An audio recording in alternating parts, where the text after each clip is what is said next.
ಹಿರಿಯರಿಗೆ ಸಸ್ನೇಹ ವಂದನೆ. ಒಂದು ಪ್ರಕಟಣೆ.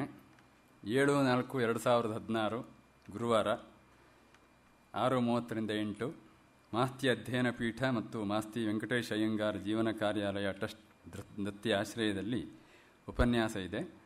ಉಪನ್ಯಾಸಕಾರರು ಡಾಕ್ಟರ್ ಸಿದ್ದಲಿಂಗಯ್ಯ. ಕವಿಗಳು. ವಿಷಯ ಕನ್ನಡ ಜಾನಪದದ ವೈಶಿಷ್ಟ್ಯ. ತಮಗೆಲ್ಲ ಆದರದ ಸ್ವಾಗತ. ನಾಳೆಗೆ ಮೊನ್ನೆಯಿಂದ ಆರಂಭವಾಗಿ ಇಂದು ಒಂದು ಹಂತವನ್ನು ತಲುಪುವಂತಹ ಈ ಮಹಾಭಾರತದ ಉಪಾಖ್ಯಾನಗಳು ಉಪನ್ಯಾಸ ಮಾಲಿಕೆಯನ್ನು ನಾವು ಕೇಳ್ತಾ ಇದ್ದೇವೆ. ಮೊನ್ನೆ ಉಪನ್ಯಾಸಕಾರರೇ ಹೇಳಿದ ಹಾಗೆ ಆಖ್ಯಾನದ ರಾಶಿಯಲ್ಲಿ ಯಾವ ರತ್ನವನ್ನು ಹೆಕ್ಕಬೇಕು ಅನ್ನುವುದೇ ಬಹಳ ಕಷ್ಟದ ವಿಷಯ ಅಂತ. ಅದು ಎಲ್ಲ ಉಪನ್ಯಾಸಕಾರರಿಗೂ ಆಗುವಂಥ ಪಚೀತಿ. ಅದು ಯಾವುದನ್ನು ಹೇಳೋಣ, ಯಾವುದನ್ನು ಬಿಡೋಣ. ಈ ಮಕ್ಕಳು ಆಟ ಸಾಮಾನು ಬೇಕು ಅಂತ ಹೇಳಿದಾಗ ಅದು ಬೇಕು, ಇದು ಬೇಕು, ಇದು ಬೇಕು, ಅದು ಬೇಕು, ಎಲ್ಲವೂ ಚೆನ್ನಾಗಿ ಕಾಣುತ್ತೆ, ಸುಳ್ಳಲ್ಲ. ಯಾಕಂದರೆ ಅದು ಮನಸ್ಸು ಅದು ಆ ಥರ ಎಳೀತಾ ಇರುತ್ತೆ. ಇದು ಬೇಕು, ಇದು ಬೇಕು, ಇದು ಭಾಳ ಚೆನ್ನಾಗಿದೆ. ಅಂಥದ್ರಲ್ಲಿ ಈ 4.5 ಗಂಟೆಯ ಅವಧಿಯಲ್ಲಿ ಎಷ್ಟನ್ನೆಲ್ಲ ಹೇಳಿಬಿಡ್ಬೋದು ಅಥವಾ ಎಷ್ಟು ಹೆಚ್ಚು ಹೇಳಬಹುದು. ಇರುವಷ್ಟು ಅವಧಿಲ್ಲ. 5 ನಿಮಿಷ ಇದೆ ಅಂತ ಹೇಳಿದ್ರೆ ಒಂದು ಆಖ್ಯಾನ ಅಟ್ಲೀಸ್ಟ್ ಹೀಗಿದ್ದಿದೆ ಅಂತಾದರೂ ಹೇಳಿಬಿಡುವ ಅನ್ನುವಂಥದ್ದು ಒಂದು ತುಡಿತ, ಸಹಜವಾದಂತಹ ಆಸಕ್ತಿ ಇರುವ ಉಪನ್ಯಾಸಕಾರರಿಗಿದ್ದೇ ಇರ್ತದೆ. ಅದೇ ಓಟದಲ್ಲಿ, ಅದೇ ವೇಗದಲ್ಲಿ ಮಂಗಳಾ ಕುಮಾರಿಯವರು ಕೂಡ ಏಗ್ತಾ ಇದ್ದಾರೆ. ಯಾಕಂದರೆ ಅದು ಏಗದಾಗಲೇ ಎಲ್ಲ ಐತೆ, ಏಗದಾಗೆಲ್ಲ ಐತೆ. ಈ ಉಪಾಖ್ಯಾನಗಳ ರಸಗ್ರಹಣ ಅಥವಾ ರಸಸಿದ್ಧಿ ಇಂತಹ ಒಂದು ಏಗದಲ್ಲಿಯೇ ಇರುವಂತಹದ್ದು. ಅವರು ಮೊದಲನೇ ದಿನವೇ ಉದ್ಯೋಗ ಪರ್ವದ ಅಲ್ಲ, ಸರಿಯಲ್ಲ ಅಲ್ಲ ವೃತ್ರಾಸುರನ ಕಥೆ, ನಹುಷೋಪಾಖ್ಯಾನದ ಪೂರ್ವಾಂಗವಾಗಿ ಬರುವಂತಹ ವೃತ್ರಾಸುರ ಇಂದ್ರ ಆ ಉಪಾಖ್ಯಾನವನ್ನು ಹೇಳಿದರು. ಈ ಉಪಾಖ್ಯಾನಗಳೆಲ್ಲ ಎಷ್ಟು ಸ್ವಾರಸ್ಯ ಇದೆ ಅಂತ ಹೇಳಿದರೆ, ಈ ವೃತ್ರಾಸುರ, ನಹುಷ, ಅಗಸ್ತ್ಯ ಅಲ್ಲಿ ಮುಂದೆ ಬರುವಾದ ಅಷ್ಟನ್ನೂ ಸೇರಿಸಿ ದೇವುಡು ಅವರು ಮಹಾಕ್ಷತ್ರಿಯ ಅನ್ನುವ ಮಹಾತ್ರಯಗಳಲ್ಲಿ ಒಂದಂತಹ ಎರಡನೇದು ಮಹಾಕ್ಷತ್ರಿಯ ಅನ್ನುವಂತಹ ಚಿರಸ್ಮರಣೀಯವಾದ, ಚಿರವಾಚನೀಯವಾದಂತಹ, ಚಿರಾಧ್ಯಯನೀಯವಾದಂತಹ ಒಂದು ಕೃತಿಯನ್ನೇ ಕೊಟ್ಟರು. ಆಕರ ಉಪಾಖ್ಯಾನ. ನಲೋಪಾಖ್ಯಾನ ಶ್ರೀಹರ್ಷನಿಂದ ಹಿಡಿದು ನಮ್ಮ ಕನಕದಾಸರವರೆಗೂ ಕೂಡ ಅವರಿಗೆ ನಳ ಬೇಕಾಯಿತು. ನಳ ಇಲ್ಲದೆ ಕಾವ್ಯ ಇಲ್ಲ. ಅವರಿಗೂ ನಳ ಬೇಕು. ಆ ನಳ ಬರಬೇಕಾದದ್ದು ವ್ಯಾಸರಿಂದಲೇ. ಪುನಃ ಭಾರವಿ ಅವರು ಮೊನ್ನೆ ಅವರು ಭಾರವಿಯನ್ನು ಉಲ್ಲೇಖಿಸಿದರು. ಕಿರಾತಾರ್ಜುನಿಯ ಒಂದು ಪೀಸ್ ಅಂತಾರಲ್ಲ, ಅದನ್ನು ತಗೊಂಡು, ಅದು ಉಪಾಖ್ಯಾನವೂ ಆಖ್ಯಾನವೂ ಅದು ಎರಡೂ ಥರದ ಶೇಡ್ ಇರುವಂಥದ್ದು. ಮಹಾಕಾವ್ಯ ಆಗಿ ಪಂಚಮಹಾಕಾವ್ಯಗಳಲ್ಲಿ ಒಂದಾಗಿ ಹೋಯಿತು ಭಾರವಿದು.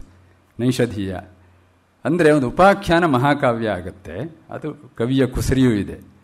ಅಂಥದ್ರಲ್ಲಿ ವೃತ್ರಾಸುರಂದು ಹೇಳಿದ್ರಲ್ಲ ಅವರು, ಅದು ವ್ಯಾಸಭಾರತದಲ್ಲಿ ಅದನ್ನು ಸ್ಪಷ್ಟವಾಗಿ ಉಲ್ಲೇಖಿಸಲಿಲ್ಲ. ಆದರೆ ಸ್ವಾರಸ್ಯಕರವಾದದ್ದು, ನಿಮಗೆಲ್ಲ ಗೊತ್ತಿರಬಹುದಾದದ್ದು, ಇಂದ್ರಶತ್ರುವರ್ಧಸ್ವ ಅಂಥೇಳಿ ಹೇಳ್ತಾನೆ ಅಂತ. ಅದವರು ಹೇಳಿದ್ನಲ್ಲ, ಈ ಸಮಯದ ಒತ್ತಡದಿಂದಾಗಿ ಇಂಥದ್ದು ಹೇಳಲಿಕ್ಕಾಗೋದಿಲ್ಲ. ನಮಗದಿಲ್ಲ, ಅದರಿಂದ ಕೊರಿಬಹುದು. ಯಾಕಂದರೆ ಸಂಸ್ಕೃತದ ಅಧ್ಯಯನಕ್ಕೆ ಕಾಲಿಟ್ಟವರಿಗೆ ಇಂದ್ರಶತ್ರುವರ್ಧಸ್ವ ಅನ್ನೋದು ನೈಟ್ ಮೇರ್, ಅದನ್ನ ಮರೆತು ಹೋಗುವುದೇ ಇಲ್ಲ. ಮೊದಲು ಕ್ಲಾಸಿಗೆ ಹೋದಾಗಲೇ ತಲೆ ಮೇಲೆ ಹೊಡೆದು ಹೇಳ್ತಾರೆ ಗುರುಗಳು. ಸರಿಯಾಗಿ ಉಚ್ಚರಿಸಬೇಕು, ಸರಿಯಾದ ಧ್ವನಿ ಇರಬೇಕು, ಕಾಕು ಸ್ಪಷ್ಟವಾಗಿರಬೇಕು ಅಂತ. ಅದು ತಿದ್ದುವಾಗಲೇ ಉದಾಹರಣೆಯನ್ನು ಇಂದ್ರಶತ್ರುವರ್ಧಸ್ವ ಅನ್ನೋದ್ರಲ್ಲೇ ಕೊಡ್ತಾರೆ. ಅವನು ಹೋಮಿಸುವಾಗ ಅದು ಹೇಗೆ ಹೇಳಿದ್ನೋ ಗೊತ್ತಿಲ್ಲ, ಆ ಸ್ವರ ಕಂಪನ ಹೇಗೋ ಇಂದ್ರಶತ್ರೋ ವರ್ಧಸ್ವ ಅಂಥೇಳಿನೋ ಇಂದ್ರಶತ್ರೋ ವರ್ಧಸ್ವ ಅಂತೇನೋ ಹೇಳಿರ್ತಾನೆ ಉದಾತ್ತ ಅನುದಾತ್ತಗಳ ಇದರಲ್ಲಿ ಸ್ವಹಾಕಾರ ಹೇಳುವಾಗ. ಈ ಕಾಕು ದೋಷದಿಂದಾಗಿ, ಸ್ವರದೋಷದಿಂದಾಗಿ ಇಂದ್ರನ ಶತ್ರುವಾಗಬೇಕಾದವನು ಇಂದ್ರನೇ ಶತ್ರುವಾಗಿ ಮಾರ್ಪಟ್ಟ ಅಂತ.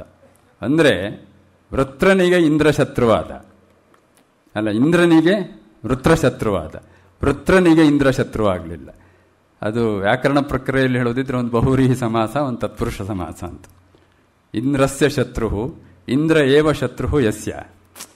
ಇಂದ್ರನೇ ಯಾರಿಗೆ ಶತ್ರುವೋ ಅಂದರೆ ವೃತ್ರನಿಗೆ ಅವನು ಇಂದ್ರ ಶತ್ರು. ಇಂದ್ರನ ಶತ್ರು ಯಾರೋ ಅವನು ಇಂದ್ರ ಶತ್ರು, ಅವನು ವೃತ್ರಾಸುರ. ಹಾಗಾಗಲಿಲ್ಲ. ಇದನ್ನ ಕಿವಿ ಹಿಂಡಿ ಹೇಳ್ತಾರೆ ವ್ಯಾಕರಣ ಪಾಠ ಹೇಳುವಾಗ, ನಿರುಕ್ತಕಾರನಿಂದ ತೊಡಗಿ ಪತಂಜಲಿ ಭಾಷ್ಯದವರೆಗೂ. ಅದರ ಮೇಲೆ ಸುಮಾರೆಲ್ಲ ಆಯಿತು. ನಾಗೇಶ ಭಟ್ಟ ಅನ್ನುವ ವ್ಯಾಕರಣ ಭಾಷ್ಯ ಬರೆದಂತಹ ಇತ್ತೀಚಿನ ಭಾಷ್ಯಕಾರ ವೇದಕ್ಕೆ ಸ್ವರ ಬೇಕಾಗಿಲ್ಲ ಅಂತೂ ಅವನದವ್ರನ್ನ ಪ್ರತಿಪಾದನೆ ಇದೆ. ಅದು ಆಪ್ಷನಲ್, ಶ್ರದ್ಧಾಜಾಡ್ಯಮೇವ ಅಂಥೇಳಿ ಸ್ಪಷ್ಟವಾಗಿ ಹೇಳ್ತಾರೆ. ಅದು ಏನೇ ಇರಲಿ, ಈ ವ್ಯಾಸರು ಕೊಟ್ಟಂತಹ ಉಪಾಖ್ಯಾನದಲ್ಲಿ ಆ ಇಂದ್ರಶತ್ರು ಅನ್ನುವಂತಹ ಒಂದು ಶಬ್ದವನ್ನು ಗಣಿಸಿ ಗಮನಿಸಿ ಆ ಸೂಕ್ಷ್ಮವನ್ನು ಹೆಕ್ಕಿ ತೆಗೆದು ವ್ಯಾಕರಣದಂತಹ ಒಂದು ಪ್ರಸ್ಥಾನದಲ್ಲಿ ಅದನ್ನು ಸೇರಿಸಿ ಅದನ್ನು ಮುಂಚೂಣಿ ತಂದು ನಿಲ್ಲಿಸಿದ್ರು. ಸ್ಪಷ್ಟವಾಗಿ ಮಾತಾಡಿ, ಸ್ಪಷ್ಟವಾಗಿ ಉಚ್ಚರಿಸಿ. ಯಾಕಂದರೆ ಮಾತಿರುವುದು ಕೇಳ್ಮೆಯಲ್ಲಿ. ಹೇಳಿದ್ದೇ ಸರಿ ಇಲ್ಲ ಅಂದರೆ ಏನು ಕೇಳ್ತೀರಿ ಅಂತ. ಇದು ಇಂದ್ರಶತ್ರು ಅನ್ನುವಂತಹದ್ದವ್ರು ಮೊನ್ನೆ ಹೇಳಿದ ಕಥೆಯಲ್ಲಿ ಅತ್ಯಂತ ಮೌಲಿಕವಾದಂತಹ ಒಂದು ವಿಷಯ. ಆಗ ಆ ವೃತ್ರನ ಕಥೆಯನ್ನು ಕೂಡ ಅವರು ನಮ್ಮ ವರ್ತಮಾನಕ್ಕೆ ಚೆನ್ನಾಗಿ ಅದನ್ನು ಅನ್ವಯಿಸಿ ಹೇಳಿದರು. ಈ ಕಥೆ ಕೇಳೋದು ಅಥವಾ ಓದೋದು ಸ್ವಾರಸ್ಯ ಅಲ್ಲ, ಅದು ಇವತ್ತು ಏನು ನೇರ ಅದೇ ಇದೆ. ಆ ವೃತ್ರಾಸುರನೇ ಇಲ್ಲೆಲ್ಲೋ ಅಲ್ಲ, ಇಲ್ಲಾಂದ್ರೆ ನಿಮ್ಮ ಕೂತಲ್ಲಲ್ಲ, ನಮ್ಮ ಒಳಗಡೆ ಎಲ್ಲೋ ಇದ್ದಾನೆ. ಅವನನ್ನು ದಮನಿಸಲಿಕ್ಕೋ, ಅವನನ್ನು ಮೆಟ್ಟಲಿಕ್ಕೋ, ಅವನನ್ನು ಹಣಿಲಿಕ್ಕೋ ಒಬ್ಬ ಇಂದ್ರ ನಮ್ಮೊಳಗಡೆ ಎಲ್ಲೋ ಹೊಂಚುತ್ತಾ ಇದ್ದಾನೆ. ಅಲ್ಲೆಲ್ಲೋ ವಿಧಾನಸೌಧದಲ್ಲಿ ಯಾವನೊಬ್ಬ ಕೂತಿದ್ದಾನೆ, ಅವನು ವೃತ್ರಾಸುರನೇ ಇರ್ಬೋದೋ ಏನೋ, ಇಲ್ಲ ಅವರಿಗೊಬ್ಬ ಯಾರೋ ಅಡ್ವೈಸರ್ ತ್ರಿಶಿರನೇ ಇರ್ಬೋದೋ ಏನೋ. 3 ಮುಖದವರು, ಅಲ್ಲಿ 300 ಮುಖದವರಿದ್ದಾರೆ ಅನ್ನೋದನ್ನ ಆ ವ್ಯಾಸ ಯಾವುದನ್ನೂ ಬಿಟ್ಟಿಲ್ಲ. ವ್ಯಾಸರು ಆಖ್ಯಾನ ಸಾಕಾಗುವುದಿಲ್ಲ ಅಂತಲೇ ಇಂಥ ಉಪಾಖ್ಯಾನವನ್ನು ಅಷ್ಟು ಹೆಣೆದಿಟ್ಟಿದ್ದಾರೆ. ಅವರು ನಿನ್ನೆ ಕಣಿಕ ನೀತಿಯನ್ನು ಹೇಳುವಾಗ ಹೇಳುವಂಥ ಆ ಪ್ರಾಣಿಗಳ ಮೂಲಕವೂ ಕೂಡ ಏನೇನು ಹಣಿಬೇಕು, ನಾವು ಒಪ್ತೇವೋ ಬಿಡ್ತೇವೋ, ಕಣಿಕ ನೀತಿ ಅತ್ಯಂತ ಸ್ವೀಕಾರ್ಯವಾದದ್ದು. ಧೃತರಾಷ್ಟ್ರನಿಗೆ ಹೇಳಿದ್ದಾನೆ, ಹೇಳಿದವನು ಕಣಿಕ ಅನ್ನೋದು ಬಿಟ್ಟರೆ ತುಂಬ ಚಾಣಕ್ಯ ನೀತಿ ಹಾಗೆಯೇ. ಅದು ನಮ್ಮ ಗಣೇಶರ ಭಾಷೆಯಲ್ಲಿ ಹೇಳೋದಿದ್ರೆ ನೀವೆಲ್ಲ ಕೇಳಿರ್ತೀರಿ, ಧೃತರಾಷ್ಟ್ರ ಸಿಂಡ್ರೋಮ್ ಅಂತಾರವರು. ಅವನಿಗೆ ರಾತ್ರಿ ನಿದ್ದೆ ಬರೋದಿಲ್ಲ, ಯಾರಾದರೂ ಬಂದು ಅವನಿಗೆ ಕತೆ ಹೇಳಬೇಕು, ಇಲ್ಲ ಅವನ ಮನಸ್ಸಿಗೆ ಬೇಕಾಗುವಾಗ ಸಮಾಧಾನ ಮಾತಾಡಬೇಕು. That is Dhritarashtra syndrome. ಅದಕ್ಕೆ ಕಣಿಕ ಬಂದು ಹೇಳುವಂಥದ್ದು ಅಂತ. ಹಾಗೆ ಅದನ್ನು ಕೂಡ ಹೇಳಿದರು. ಆಮೇಲೆ ಆ ಶಿಬಿಯ ಕಥೆಯಲ್ಲಿ ಹೇಳುವಾಗ ಅವರು ಅದನ್ನು ಅಂಡರ್ಲೈನ್ ಮಾಡಿದಾಗ ಹೇಳಿದರು, ಇದು ಸಹಿಸ್ಲಿಕ್ಕೆ ಬಹಳ ಕಷ್ಟ ಆಗ್ತದೆ. ಮಗನನ್ನು ಕೊಂದು ಅವನ ಮಾಂಸದ ಅಡಿಗೆಯನ್ನು ಮಾಡಿ ಅದನ್ನು ಬಡಿಸ್ಲಿಕ್ಕೆ ಹೋದದ್ದಲ್ಲದೆ ನೀನೇ ತಿನ್ನುವಂಥ ಅವನಿಂದ ಆದಿಷ್ಟನಾಗಿ. ಆದರೆ ನಮಗೆ ಈ ಕಥೆಗಳನ್ನು ಕೇಳಿ ಓದಿ ಏನಾಗತ್ತಂದರೆ ಇದು ಎಂಡ್ ಸುಖಾಂತವೇ ಆಗತ್ತೆ ಅಂತ ಗೊತ್ತಿರುತ್ತೆ. ಅದರಿಂದ ಅಷ್ಟು ತಳಮಳ ಇಲ್ಲ. ಅಂದರೆ ಪರೀಕ್ಷೆ ಅಷ್ಟು ಉಗ್ರವಾಗಿರುತ್ತೆ ಅಂತ. ಇದೆಲ್ಲವುದರ ತಾತ್ಪರ್ಯ ಏನು? ಇವತ್ತು ಹೇಳುವವರು ಇಂದ್ರದ್ಯುಮ್ನನ ಕಥೆಯೂ ಕೂಡ ದಾನಶೀಲತೆಯ ಬಗ್ಗೆ ಇರುವಂತಹದ್ದು ಒಂದು ಅದ್ಭುತವಾದಂತಹ ಒಂದು ಪ್ರತೀಕ. ಹೀಗೆ ಇದೆಲ್ಲವುದು ಏನು ಹೇಳ್ತದೆ ಅಂತ ಹೇಳಿದ್ರೆ ಒಂದು ನೆಮ್ಮದಿ ಬಗ್ಗೆ, ಜೀವನದಲ್ಲಿ ನೆಮ್ಮದಿ ಎಲ್ಲಿ ಸಿಗುತ್ತೆ ಅಂತ ಹೇಳಲಿಕ್ಕೆ ಸಾವಿರಾರು ಕಥೆಗಳನ್ನು ಹೇಳಿದ್ರು. ಇದು ಬಹುಶಃ ಕ್ಷೇಮೇಂದ್ರನ ಒಂದು ಶ್ಲೋಕ ತುಂಬ ಇದನ್ನು ಸಾರವತ್ತಾಗಿ ಹಿಡಿದಿಡುತ್ತೆ. ಅವನು ಹೇಳ್ತಾನೆ, ರತ್ನೋದಾರ ಚತುಸ್ಸಮುದ್ರ ರಶನಾಂ ಭುಕ್ತ್ವಾ ಭುವಂ ಕೌರವೋ ಭಗ್ನೋರುಃ ಪತಿತಃ ಸ ನಿಷ್ಪರಿಜನಃ ಜೀವನ್ ಮೃಕೈಃ ಭಕ್ಷಿತಃ ಗೋಪೈರ್ವಿಶ್ವವಿಜಯೀ ಜಿತಃ ಸ ವಿಜಯಃ ಕಕ್ಷೈಃ ಕ್ಷಿತಾ ವೃಷ್ಣಯಃ ತಸ್ಮಾತ್ ಸರ್ವಂ ಇದಂ ವಿಚಾರ್ಯ ಸುಚಿರಂ ಶಾಂತ್ಯೈ ಮನೋದೀಯತಾಂ ಶಾಂತ್ಯೈ ಮನೋದೀಯತಾಂ. ಇಡೀ ಮಹಾಭಾರತ ಏನು ಅವನು ಭಾರತ ಮಂಜರಿಯಲ್ಲಿ ಹೇಳುವಂತಹದ್ದು, ಅಂಥದ್ದೊಂದು ಅದ್ಭುತವಾದ ಒಂದು ಚಿತ್ರವನ್ನು ಕೊಟ್ಟಂತಹ ವ್ಯಾಸರು ಏನು ತೋರಿಸಿದ್ರು ನಮಗೆ. ಕೌರವ ಕೊನೆಯ ಕಾಲದಲ್ಲಿ ಕಾಲ ಮುರಿದು ಬಿದ್ದಾಗ ತೋಳಗಳು ತಿಂತಾ ಇದ್ದು, ಹದ್ದುಗಳು ಕಾಯ್ತಾ ಇದ್ದು, ಇರುವೆಗಳೆಲ್ಲ ಮುತ್ತುಕೊಂಡಿದ್ದು, ಅಂತಹ ಸ್ಥಿತಿಯಲ್ಲಿತ್ತು. ಆಮೇಲೆ ಅವನು ಅರ್ಜುನ ಯಾವುದೋ ಆ ದನ ಕಾಯೋರ ಕೈಯಿಂದ ಪೆಟ್ಟು ತಿಂದ್ಕೊಂಡು ಹೋದ. ಕೊನೆಗೆ ಗಾಂಡೀವಿ ಏನಿಲ್ಲ, ತ್ರಿಭುವನ ದಲ್ಲಣ ಯಾವುದೂ ಅವನ ಕೆಲಸಕ್ಕೆ ಬರಲಿಲ್ಲ. ಅಂಥ ಯಾದವರು ಅವರವರೇ ಹೊಡ್ಕೊಂಡು ಸತ್ತು ಹೋದರು. ಆದ್ದರಿಂದ ಇದನ್ನೆಲ್ಲ ಕಂಡಾಗ ವಿಚಾರ್ಯ ಸುಚಿರಂ, ಸತತವಾಗಿ ಇದನ್ನು ಚಿಂತನೆ ಮಾಡಿ ಮಾಡಿ ಮಾಡಿ ನೀವು ಮಾಡಿ ಕಡೆಗೇನು ಮಾಡಬೇಕು? ಶಾಂತ್ಯೈ ಮನೋದೀಯತಾಂ, ನೆಮ್ಮದಿಯ ಕಡೆ ನಿಮ್ಮ ಚಿತ್ತವನ್ನು ಹರಿಸಿ ಅಂತ. ಅಂತಹ ಚಿತ್ತವನ್ನು ಹರಿಸಲಿಕ್ಕೆ ಪ್ರೊಫೆಸರ್ ಮಂಗಳಾ ಕುಮಾರಿಯವರು ಸಾಧ್ಯಾದಷ್ಟು ನಮಗೆ ವ್ಯಾಸಭಾರತದಲ್ಲಿರುವಂತಹ ಟಿಪ್ಸನ್ನು ಕೊಡ್ತಾ ಇದ್ದಾರೆ. ಅದಕ್ಕೋಸ್ಕರ ನಿಮ್ಮೆಲ್ಲರ ಪರವಾಗಿ ಅವರಿಗೆ ನನ್ನ ಹಾರ್ದಿಕ ಕೃತಜ್ಞತೆಗಳು. ಅವರು ಸೀತಾನಾರಾಯಣ್ ಅವರು ದಯವಿಟ್ಟು ಬರಬೇಕು ಅಂತ ಕೇಳ್ಕೊಡ್ತಾರೆ. ಅವರನ್ನು ಗೌರವಿಸಬೇಕು ಅಂತ.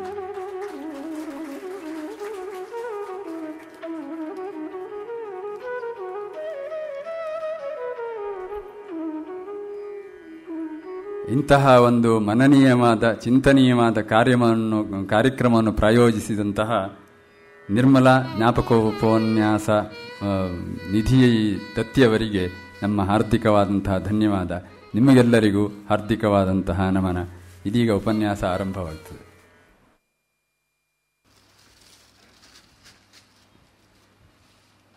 ಸಭೆಗೆ ನಮಸ್ಕಾರ. ಮಾನ್ಯ ಉಪಾಧ್ಯಾಯರವರು ಸಾಕಷ್ಟು ಮಹಾಭಾರತ, ಇಂದ್ರಶತ್ರು ವರ್ಧಸ್ವ ಇದೆಲ್ಲದರ ಬಗ್ಗೆ ಸಾಕಷ್ಟು ವಿಚಾರಗಳನ್ನು ತಿಳಿಸ್ಕೊಟ್ಟಿದ್ದಾರೆ. ಅವರೇ ಹೇಳಿದ ಹಾಗೆ ನಾನು ಅದನ್ನು ಒಪ್ಪಿಕೊಳ್ಳೋ ಹಾಗೆ, ಈ ಉಪಾಖ್ಯಾನಗಳನ್ನು ಹೇಳ್ತಾ ಇದ್ರೇ ಅದು ನಮಗೆ ಒಂದು ಜೀವನದ ಪಾಠ ಆಗಿಬಿಡುತ್ತೆ. ಅದನ್ನು ಇನ್ನು ಅಳವಡಿಸ್ಕೊಳ್ಳೋದು ನಮ್ಮ ಕೈಯಲ್ಲಿ, ನಮ್ಮ ವಿಚಾರಕ್ಕೆ ಬಿಟ್ಟಿದ್ದು. ನಮಗೆ ಎಷ್ಟು ಸಾಮರ್ಥ್ಯ ಇರುತ್ತೆ ಅದರ ಅಷ್ಟು ಮಟ್ಟಿಗೆ ನಾವಿದನ್ನು, ಈ ಉಪಾಖ್ಯಾನಗಳಲ್ಲಿ ಬರತಕ್ಕಂಥ ಒಂದು ಸಂದೇಶವನ್ನು ನಮ್ಮ ಜೀವನದಲ್ಲಿ ನಾವು ಅಳವಡಿಸ್ಕೊಳ್ಳೋಕ್ಕೆ ಪ್ರಯತ್ನ ಆದರೂ ಪಡಬೇಕು. ಈ ಪ್ರಯತ್ನ ಅನ್ನೋದು ಇದೊಂದು ಕಲಿಕೆ, ಇದೊಂದು ಮುಂದೆ ಮುಂದೆ ಸಾಗುವ ಒಂದು ಪಯಣ. ಎಷ್ಟರ ಮಟ್ಟಿಗೆ ಆಗುತ್ತೆ ಅಷ್ಟರ ಮಟ್ಟಿಗೆ ಜೀವನದಲ್ಲಿ ಕೊನೆ ಉಸಿರು ಇರೋವರೆಗೂ ನಾವದನ್ನು ಮಾಡ್ತಾನೇ ಇರಬೇಕು. ಇದಕ್ಕೆ ಒಂದು ಕೊನೆ ಅಂತ ಇರೋದಿಲ್ಲ. ಆಗ ಅವರು ಹೇಳಿದ ಹಾಗೆ ಮನಃಶಾಂತಿ ಅನ್ನೋದು ನಮಗೆ ಕಿಂಚಿತ್ ಕಿಂಚಿತ್ ಕಿಂಚಿತ್ ಲಭ್ಯ ಆಗ್ತಾ ಹೋಗುತ್ತೆ. ಆ ಮನಃಶಾಂತಿ ಲಭ್ಯ ಆದಾಗ ಆ ಒಂದು ನಮ್ಮ ಮನಸ್ಸು ಆಲೋಚಿಸುವ ಬಗೆಯೇ ಬೇರೆ. ಆಗ ನಮಗೇ ಆಶ್ಚರ್ಯ ಆಗುತ್ತೆ, ಹೀಗೆ ನಾನು ಯೋಚನೆ ಮಾಡ್ತಾ ಇದ್ದೆ, ಇವಾಗ ಹೀಗೆ ಯೋಚನೆ ಮಾಡ್ತಾ ಇದ್ದೀನಲ್ಲ ಅಂತ ಹೇಳಿ ನಮಗೆ ಅದೊಂದು ತೆರೆದ ಪುಸ್ತಕವಾಗಿಬಿಡುತ್ತೆ. ನಮ್ಮ ಜೀವನ ಒಂದು ತೆರೆದ ಪುಸ್ತಕವಾಗಿ ನಮ್ಮ ಮುಂದೆ ನಮಗೆ ಕಂಡು ಬರುತ್ತೆ. ಈ ಉಪಾಖ್ಯಾನಗಳನ್ನು ಮುಂದುವರಿಸ್ತಾ ನೆನ್ನೆಯೇ ಹೇಳಿದ ಹಾಗೆ ಈ ದಿವಸ ರಾಜ ಇಂದ್ರದ್ಯುಮ್ನನ ಒಂದು ಉಪಾಖ್ಯಾನವನ್ನು ನಾವು ಕೈಗೆತ್ತಿಕೊಳ್ಬೇಕಾಗಿದೆ. ಇದರ ಪೀಠಿಕೆಯನ್ನು ನೆನ್ನೆನೇ ನಾವು ನೋಡಿದ್ದೀವಿ. ಮಾರ್ಕಂಡೇಯ ಮಹರ್ಷಿಗಳನ್ನು, ಅವರು ಚಿರಂಜೀವಿಗಳು, ಅವರನ್ನು ಯುಧಿಷ್ಠಿರ ಮತ್ತು ಇತರ ಪಾಂಡವರು ಎಲ್ಲರೂ ಕೂಡ ಈ ಕಾಮ್ಯಕ ವನದಲ್ಲಿ ಪ್ರಶ್ನೆ ಮಾಡ್ತಾ ಹೋಗ್ತಾರೆ. ಯುಧಿಷ್ಠಿರನಿಗೆ ಬಹಳ ಕುತೂಹಲ, ಎಲ್ಲ ಒಳ್ಳೆಯದನ್ನು ತಿಳ್ಕೊಂಬಿಡಬೇಕು, ಅದನ್ನು ಆದಷ್ಟು ನನ್ನ ಜೀವನದಲ್ಲಿ ನಾನು ಅಳವಡಿಸ್ಕೊಳ್ಬೇಕು. ಆಗ ಮಾರ್ಕಂಡೇಯರು ನಾ ಹೇಳಿದ ಹಾಗೆ ಕಲಿಯುಗದ ವರ್ಣನೆ ಮಾಡ್ತಾರೆ. ಕಲಿಯುಗದಲ್ಲಿ ಹೇಗೆ ಅದು ವರ್ಷ ವರ್ಷಕ್ಕೆ ಅವನತಿಯ ಕಡೆಗೆ ಹೋಗುತ್ತೆ, ಜನರ ಆಚಾರ ವಿಚಾರಗಳು, ಅವರ ಒಂದು ನಂಬಿಕೆ, ಅವರ ಮೌಲ್ಯಗಳು, ಕೊನೆಯಲ್ಲಿ ಕಲ್ಕಿ ಬಂದು ಹೇಗೆ ಮತ್ತೆ ಕೃತಯುಗವನ್ನು ಪ್ರಾರಂಭ ಮಾಡ್ತಾನೆ, ಅದೆಲ್ಲ ಹೇಳಿದ ಮೇಲೂ ಯುಧಿಷ್ಠಿರನಿಗೆ ಸಮಾಧಾನ ಇಲ್ಲ, ತೃಪ್ತಿ ಇಲ್ಲ. ಆಗ ಅವನು ಹೇಳ್ತಾನೆ, ನೀವು ಎಲ್ಲರ ಬಗ್ಗೆ ನಮಗೆ ತಿಳಿಸ್ಕೊಟ್ರಿ, ಆದರೆ ನೀವೇ ದೀರ್ಘಾಯುಷಿಗಳು. ದೀರ್ಘಾಯುಷಿಗಳು ಅಂತಂದರೆ ನೆನ್ನೆನೆ ನಾನು ಹೇಳಿದ ಹಾಗೆ ಬರೀ ಆಯುಸ್ಸಿನಲ್ಲಿ ಮಾತ್ರ ಬಹಳ ಕಾಲ ಇರುವವರಲ್ಲ. ಅವರ ಸತ್ಕರ್ಮಗಳ ಮೂಲಕ, ಅವರ ದಾನ ಧರ್ಮ ಮತ್ತು ಇತರ ವಿಚಾರಗಳಿಂದ ಎಲ್ಲ ಜನರ ಮನಸ್ಸಿನಲ್ಲಿ ಉಳಿದಿರುವಂತಹವರು. ನಂತರ ಸ್ವಯಂ ತಾವೇ ಮೃತ್ಯುವಿನ ಭಯಕ್ಕೆ ಈಡಾಗದೇ ಇರುವವರು. ಇವರು ದೀರ್ಘಾಯುಷಿಗಳು ಅಂತ ನೆನ್ನೆನೆ ನಾನು ಭರ್ತೃಹರಿಯ ಒಂದು ಶ್ಲೋಕವನ್ನು ಕೂಡ ಹೇಳಿದೆ. ಜಯಂತಿತೆ ಸುಕೃತಿನಃ ರಸಸಿದ್ಧಾಃ ಕವೀಶ್ವರಾಃ ನಾಸ್ತಿ ಯೇಷಾಂ ಯಶಃ ಕಾಯೇ ಜರಾಮರಣಜಂ ಭಯಂ. ಜರ, ಮುಪ್ಪು ಅಥವಾ ಮರಣ ಅಥವಾ ಮೃತ್ಯುವಿನ ಭಯ ಅನ್ನೋದು ಯಾರು ಕೀರ್ತಿವಂತರಾಗಿರ್ತಾರೆ ಅವರಿಗೆ ಇರೋದಿಲ್ಲ. ಹಾಗೆ ಯುಧಿಷ್ಠಿರ ಪ್ರಶ್ನೆ ಮಾಡ್ತಾನೆ, ಯಾರಾದರೂ ನಿಮಗಿಂತ ದೀರ್ಘಾಯುಷಿಗಳನ್ನು ನೀವು ನೋಡಿದಿರಾ ಅಥವಾ ಬಲ್ಲಿರಾ ಅಂತ ಕೇಳಿದಾಗ ಮಾರ್ಕಂಡೇಯರು, ಹೌದು, ನಿಸ್ಸಂಶಯವಾಗಿಯೂ ಬೇಕಾದಷ್ಟು ಜನ ಇದ್ದಾರೆ, ನಾನೊಬ್ಬನೇ ಅಲ್ಲ, ಅಥವಾ ನನಗಿಂತ ದೀರ್ಘಾಯುಷಿಗಳು ಯಾರೋ ಒಬ್ಬರೋ ಇಬ್ಬರೋ ಅಲ್ಲ, ಬೇಕಾದಷ್ಟು ಜನ ಇದ್ದಾರೆ. ಅವರಲ್ಲಿ ಒಬ್ಬನ ಬಗ್ಗೆ ಯುಧಿಷ್ಠಿರ ನಾನೀಗ ನಿಮಗೆಲ್ಲ ಹೇಳ್ತೇನೆ. ಆ ರಾಜನ ಹೆಸರು ಇಂದ್ರದ್ಯುಮ್ನ ಅಂತ ಹೇಳಿ. ಒಂದು ಸಲ ಇಂದ್ರದ್ಯುಮ್ನ ಇದೇ ರೀತಿ ಸದಾಚಾರದಿಂದ ಧರ್ಮ ಮಾರ್ಗದಲ್ಲಿದ್ದ, ಅತಿ ರಾಜರ್ಷಿ ಅನ್ನೋ ಪಟ್ಟವನ್ನು ತೆಗೆದುಕೊಂಡಿದ್ದ. ಆದ್ದರಿಂದ ಅವನಿಗೆ ಸ್ವರ್ಗ ಪ್ರಾಪ್ತಿಯಾಯಿತು. ಆ ಸತ್ಕರ್ಮಗಳ ಫಲ ಕೊನೆಗೊಂಡಾಗ ಅವನು ಭೂಮಿಗೆ ಬಿದ್ದುಬಿಟ್ಟ. ಬೀಳೋವಾಗ ಅಯ್ಯೋ ನನ್ನ ಫಲ ಎಲ್ಲ ಮುಗಿದೋಯ್ತಾ ಅಂತ ಹೇಳಿ ಕೆಳಗೆ ಬಿದ್ದುಬಿಟ್ನಂತೆ. ಅಂದರೆ ನಾನಿಷ್ಟೇನಾ ಸತ್ಕರ್ಮಗಳನ್ನು ಮಾಡಿದ್ದು ಅನ್ನೋ ಒಂದು ಭಾವನೆ ಅವನಿಗೆ, ಇದಕ್ಕಿಂತ ಇನ್ನೂ ಹೆಚ್ಚಾಗಿ ಮಾಡ್ಬೋದಾಗಿತ್ತಲ್ಲ ಅಂತ ಆಯಿತು. ಮತ್ತೆ ರಾಜನಾಗಿ ಒಂದು ಕಡೆ ಅವನು ರಾಜತ್ವವನ್ನು ವಹಿಸ್ತಾ ಇರ್ತಾನೆ. ಆಗ ಒಂದು ಸಲ ಅವನಿಗೆ ಮಾರ್ಕಂಡೇಯ ಋಷಿಗಳ ಭೇಟಿಯಾಗತ್ತೆ. ಇದೇ ಮಾರ್ಕಂಡೇಯ ಋಷಿಗಳೇ. ಅವರನ್ನು ಭೇಟಿ ಮಾಡಿ ಆ ರಾಜರ್ಷಿಯಾದ ಇಂದ್ರದ್ಯುಮ್ನ ಕೇಳ್ತಾನೆ, ಮಹರ್ಷಿಗಳೇ, ನೀವು ದೀರ್ಘಾಯುಷಿಗಳು, ನನ್ನ ಬಗ್ಗೆ ನಿಮಗೇನಾದರೂ ಗೊತ್ತಿದೆಯಾ? ನನ್ನ ಚರಿತೆಯನ್ನು ನೀವೇನಾದರೂ ನೀವು ಬಲ್ಲಿರಾ? ನಿಮಗೆ ಗೊತ್ತಿದೆಯಾ? ನಾನು ಯಾರು ಅಂತ ಗೊತ್ತಿದೆಯಾ ಅಂತ 2-3 ರೀತಿಯಲ್ಲಿ ಪ್ರಶ್ನೆ ಮಾಡ್ತಾನೆ. ಆಗ ಮಾರ್ಕಂಡೇಯ ಮಹರ್ಷಿಗಳು ಹೇಳ್ತಾರೆ, ಇಲ್ಲಪ್ಪ, ನೀನು ಯಾರು ಅಂತ ನನಗೆ ಗೊತ್ತಿಲ್ಲ, ನಿನ್ನ ವಿಚಾರನೂ ನನಗೆ ಗೊತ್ತಿಲ್ಲ. ಅಂದರೆ ನೀನೇನು ಕೆಲಸ ಮಾಡಿದೀಯಾ, ನಿನಗೆ ಯಾವ ಜನರಿಗೆ ಸಹಾಯ ಆಗಿದೆ ನಿನ್ನಿಂದ, ನನಗೇನು ಅದರ ಅರಿವಿಲ್ಲ. ಯಾಕೆ ಅಂತ ಕೇಳಿದಾಗ ಅವರೊಂದು ವಿವರಣೆಯನ್ನು ಕೊಡ್ತಾರೆ. ನೋಡಪ್ಪ, ನಾವು ಮಹರ್ಷಿಗಳು ಪ್ರತಿ ಯಾವುದೇ ಒಂದು ಜಾಗದಲ್ಲಿ ಕೂಡ ಸದಾ ಪುಣ್ಯ ಕೆಲಸವನ್ನು ಮಾಡಬೇಕು, ಪುಣ್ಯ ಸಿದ್ಧಿಯನ್ನು ಪಡ್ಕೊಳ್ಬೇಕು ಅನ್ನೋ ಒಂದು ಉದ್ದೇಶದಿಂದಲೇ ನಾವು ದಿನವೂ ನಮ್ಮ ಜೀವನವನ್ನು ಸಾಗಿಸ್ತಾ ಇರ್ತೀವಿ. ಆದ್ದರಿಂದ ಯಾವುದೇ ಒಂದು ಪಟ್ಟಣದಲ್ಲಾಗಲಿ ಒಂದು ಹಳ್ಳಿನಲ್ಲಾಗಲಿ 1 ರಾತ್ರಿ ಅಥವಾ 2 ರಾತ್ರಿಗಿಂತ ಹೆಚ್ಚು ನಾವು ಕಾಲ ಕಳೆಯೋದಿಲ್ಲ. ಆದ್ದರಿಂದ ನಮಗೆ ಬೇಕಾದಷ್ಟು ಜನರ ಸಂಪರ್ಕ ನಮಗೆ ಆಗೋದಿಲ್ಲ. ನಂತರ ಸದಾ ತಪಸ್ಸು ಧ್ಯಾನ ಅಂತ ನಮ್ಮ ಸಮಯವನ್ನು ನಾವು ಕಳೀತಾ ಇರೋದ್ರಿಂದ ನಮಗೆ ಅಲ್ಲಿ ನಡೆಯುವಂಥ ವ್ಯವಹಾರಗಳ ಬಗ್ಗೆ ಕೂಡ ನಮಗೆ ಯಾವುದೇ ಅರಿವಿರೋದಿಲ್ಲ ಆ ಪಟ್ಟಣ ಅಥವಾ ಆ ಹಳ್ಳಿಯಲ್ಲಿ. ಮತ್ತು ರಾಜಕೀಯದ ಬಗ್ಗೆ ನಮಗೆ ಸ್ವಲ್ಪ ಕೂಡ ಆಸ್ಥೆ ಅನ್ನೋದು ಇರೋದಿಲ್ಲ. ಈಗಿನ ಕಾಲದ ವಿಚಾರ ಅಲ್ಲ, ಇದು ಹಿಂದಿನ ಕಾಲದ ವಿಚಾರ. ಆದ್ದರಿಂದ ರಾಜಕೀಯದ ಬಗ್ಗೆ ನಾವು ಮಧ್ಯ ಪ್ರವೇಶಿಸೋದೇ ಇಲ್ಲ. ರಾಜ ಹೇಗೆ ರಾಜ್ಯಭಾರವನ್ನು ಮಾಡ್ತಾನೆ ಅದೆಲ್ಲ ನಮಗೆ ಬೇಕಾದ ವಿಷಯ ಅಲ್ಲ. ಇದೆಲ್ಲದರಿಂದ ನನಗೂ ಕೂಡ ನೀನು ಯಾರು ಅಂತ ಗೊತ್ತಿಲ್ಲ, ನೀನು ಮಾಡಿರೋ ಸತ್ಕರ್ಮಗಳು ಏನು ಅನ್ನೋದು ಗೊತ್ತಿಲ್ಲ. ಆಗ ಇಂದ್ರದ್ಯುಮ್ನ ಮರುಪ್ರಶ್ನೆ ಮಾಡ್ತಾನೆ, ಹಾಗಿದ್ರೆ ನಿಮಗಿಂತ ದೀರ್ಘಾಯುಷಿಗಳಾದಂಥವರು ಇನ್ಯಾರಾದರೂ ಗೊತ್ತಿದೆಯಾ ನಿಮಗೆ ಅಂತ ಕೇಳ್ತಾನೆ. ಯಾರು? ಈ ಇಂದ್ರದ್ಯುಮ್ನ. ಹೌದು, ಗೊತ್ತಿದ್ದಾರೆ. ಹಿಮಾಲಯ ಪರ್ವತದ ತಪ್ಪಲಿನಲ್ಲಿ ಪ್ರಾವಾರಕರ್ಣ ಅನ್ನೋ ಒಂದು ಗೂಬೆ ಇದೆ. ಆ ಗೂಬೆ ನನಗಿಂತ ಹೆಚ್ಚು ವಯಸ್ಸಿನದು. ಹಾಗಿದ್ರೆ ನಾವು ಅಲ್ಲಿ ಹೋಗಿ ಕೇಳೋಣವಾ ಅಂತಾನೆ ಇಂದ್ರದ್ಯುಮ್ನ. ಅವನಿಗೆ ಒಂದು ಕುತೂಹಲ, ಯಾರಿಗಾದರೂ ನನ್ನ ಬಗ್ಗೆ ಗೊತ್ತಿದೆಯಾ, ನಾನು ದೀರ್ಘಾಯುಷಿಯಾಗಿದ್ದೆ ಅಲ್ವಾ ಅನ್ನೋ ಒಂದು ಕುತೂಹಲ. ಬಾ, ನಾನು ಕರ್ಕೊಂಡು ಹೋಗ್ತೀನಿ ಆ ಪ್ರಾವಾರಕರ್ಣನ ಹತ್ತಿರ ಅಂತಾರೆ. ಆಗ ಇಂದ್ರದ್ಯುಮ್ನ ಒಂದು ಕುದುರೆಯ ರೂಪವನ್ನು ತಾಳ್ಬಿಡ್ತಾನೆ. ಆ ಕುದುರೆಯ ಮೇಲೆ ಆ ಮಾರ್ಕಂಡೇಯ ಋಷಿಗಳನ್ನು ಕೂರಿಸ್ಕೊಂಡು ಹಿಮಾಲಯ ಪರ್ವತದ ತಪ್ಪಲಿಗೆ ಇಬ್ಬರು ಹೋಗ್ತಾರೆ. ಅಲ್ಲಿ ಆ ತಪ್ಪಲಿನಲ್ಲಿ ಪ್ರಾವಾರಕರ್ಣ ಅನ್ನೋ ಗೂಬೆ ಇರುತ್ತೆ. ಆ ಗೂಬೆಯನ್ನು ಕುರಿತು ಮಾರ್ಕಂಡೇಯ ಋಷಿಗಳು ಮಾತಾಡಿಸ್ತಾರೆ. ಎಲೈ ಪ್ರಾವಾರಕರ್ಣನೇ, ಇಲ್ಲಿ ಇಂದ್ರದ್ಯುಮ್ನ ಅನ್ನೋ ಮಹಾರಾಜ ಇದ್ದಾನೆ, ಅವನು ಕೂಡ ದೀರ್ಘಾಯುಷಿಯೇ. ಆದರೆ ನನಗೆ ಅವನ ಬಗ್ಗೆ ಏನೂ ಗೊತ್ತಿಲ್ಲ, ನಾನು ದೀರ್ಘಾಯುಷಿಯಾಗಿದ್ದರೂ ಸಹ. ನಿನಗೇನಾದರೂ ಗೊತ್ತಾ ಈ ಇಂದ್ರದ್ಯುಮ್ನನ ಬಗ್ಗೆ ಅಂತ ಕೇಳ್ತಾನೆ ಆ ಗೂಬೆಯನ್ನು. ಆಗ ಆ ಗೂಬೆ ಉತ್ತರಿಸುತ್ತೆ, ಇಲ್ಲವಲ್ಲ, ನಾನು ಈ ಇಂದ್ರದ್ಯುಮ್ನ ಅನ್ನೋ ಹೆಸರನ್ನೇ ಕೇಳಿಲ್ಲವಲ್ಲ, ಇನ್ನು ಹೆಸರೇ ಕೇಳಿಲ್ಲದೆ ಇದ್ದ ಮೇಲೆ ಇನ್ನು ಇವನು ಮಾಡಿರೋ ಅಂಥ ಒಳ್ಳೆ ಸತ್ಕಾರ್ಯಗಳು ನನಗೆ ಹೇಗೆ ಗೊತ್ತಿರುತ್ತೆ? ಇಲ್ಲ, ನನಗೆ ಗೊತ್ತಿಲ್ಲ ಅಂದ್ಬಿಡತ್ತೆ ಆ ಗೂಬೆ. ಆಗ ಇಂದ್ರದ್ಯುಮ್ನಿಗೆ ಸ್ವಲ್ಪ ಪೆಚ್ಚಾಗತ್ತೆ. ಆಗ ಮತ್ತೆ ಕೇಳ್ತಾರೆ, ನಿನಗಿಂತ ದೀರ್ಘಾಯುಷಿಯಾದಂಥ ಯಾರಾದರೂ ಇದ್ದಾರಾ ಈ ಪ್ರಪಂಚದಲ್ಲಿ ಅಂತ ಆ ಗೂಬೆಯನ್ನು ಕೇಳ್ತಾರೆ. ಆ ಗೂಬೆ ಹೇಳುತ್ತೆ, ಹೌದು ಹೌದು ಇದೆ, ಒಂದು ನಾಡಿ ಜಂಘ ಅನ್ನೋ ಒಂದು ಬಕಪಕ್ಷಿ ಇದೆ. ಆ ಬಕಪಕ್ಷಿ ಎಲ್ಲಿದೆ ಅಂತ ಕೇಳ್ತಾರೆ. ಆ ಬಕಪಕ್ಷಿ ಇಲ್ಲಿಂದ ತುಂಬ ದೂರದಲ್ಲಿ ಒಂದು ಸರೋವರ ಇದೆ, ಸುಂದರವಾದ ಸರೋವರ. ಆ ಸರೋವರದಲ್ಲಿ ಅದು ಯಾವಾಗಲೂ ವಿಹಾರ ಮಾಡ್ತಾ ಇರುತ್ತೆ. ಅದು ನನಗಿಂತ ವಯಸ್ಸಾದದ್ದು, ಅದಕ್ಕೆ ಗೊತ್ತಿರಬಹುದು ಈ ಇಂದ್ರದ್ಯುಮ್ನನ ಬಗ್ಗೆ ಅಂತ. ಆಗ ತಕ್ಷಣ ಇಂದ್ರದ್ಯುಮ್ನ ನಮಗೆ ಬಂದು ಆ ಬಕಪಕ್ಷಿಯನ್ನು ತೋರಿಸ್ತೀಯಾ ಅಂತ ಕೇಳ್ತಾನೆ ಇಂದ್ರದ್ಯುಮ್ನ.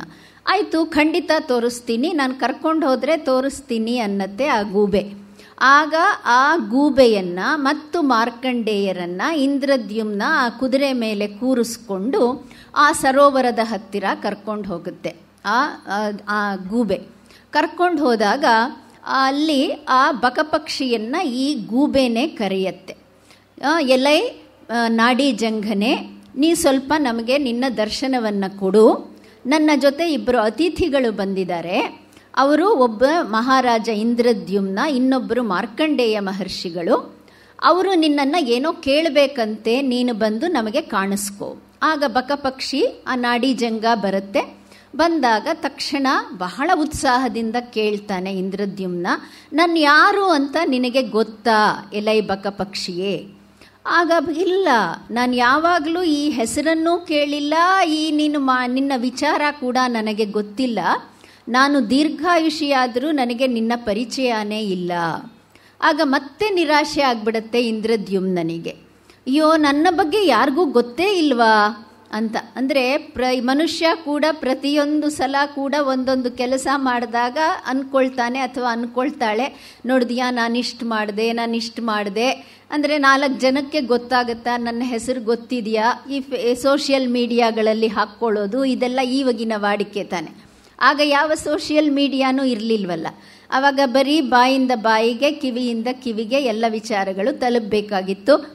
ಆದ್ದರಿಂದ ಆ ಬಕಪಕ್ಷಿ ಹೀಗೆ ಹೇಳಿದಾಗ ನಿರಾಶರಾಗ್ಬಿಡ್ತಾನೆ ಇಂದ್ರದ್ಯುಮ್ನ. ಆಗ ಮಾರ್ಕಂಡೇಯರು ಇವನ ಸಮಾಧಾನಕ್ಕೋಸ್ಕರ ಆ ನಾಡಿ ಜಂಘ ಬಕಪಕ್ಷಿಯನ್ನು, ಎಲೈ ಬಕಪಕ್ಷಿಗೆ, ನಿನಗಿಂತ ವಯಸ್ಸಾದವರು ದೀರ್ಘಾಯುಷಿಗಳು ನಿನಗೆ ಯಾರಾದರೂ ಗೊತ್ತಾ ಈ ಪ್ರಪಂಚದಲ್ಲಿ?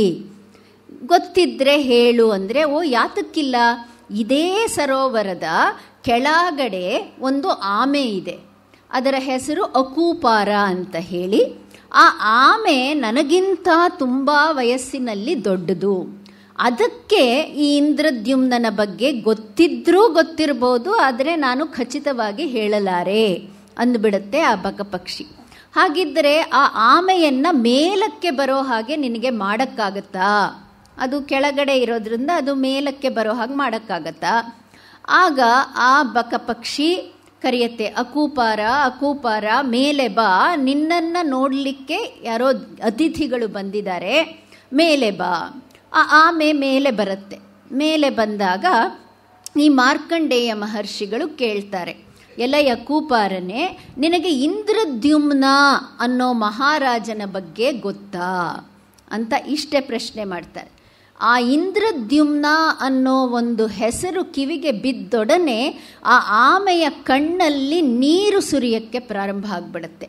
ಅದಕ್ಕೆ ಆನಂದ ಬಾಷ್ಪ ಆಗಿಬಿಡುತ್ತೆ. ಮೈಯೆಲ್ಲ ನಡುಗಕ್ಕೆ ಪ್ರಾರಂಭ ಆಗಿಬಿಡುತ್ತೆ. ಅದು ವಿಲಿವಿಲಿ ಅಂತ ಒದ್ದಾಡಿಬಿಟ್ಟು ಇನ್ನೇನು ಪ್ರಜ್ಞೆನೇ ಹೋಗ್ಬಿಡುತ್ತೇನೋ ಅನ್ನೋ ಒಂದು ಅವಸ್ಥೆಯನ್ನು ತಲುಪಿಬಿಡುತ್ತೆ. ಆಗ ಮಾರ್ಕಂಡೇಯ ಋಷಿಗಳು ಕೇಳ್ತಾರೆ, ಯಾಕೆ ಅಕೂಪಾರ, ಏನಾಯಿತು ನಿನಗೆ? ಆ ಹೆಸರು ಹೇಳಿದ ತಕ್ಷಣ ನೀನು ಯಾಕೆ ಹಿಂಗಾಗ್ಬಿಟ್ಟೆ ಅಂತ ಕೇಳ್ತಾರೆ.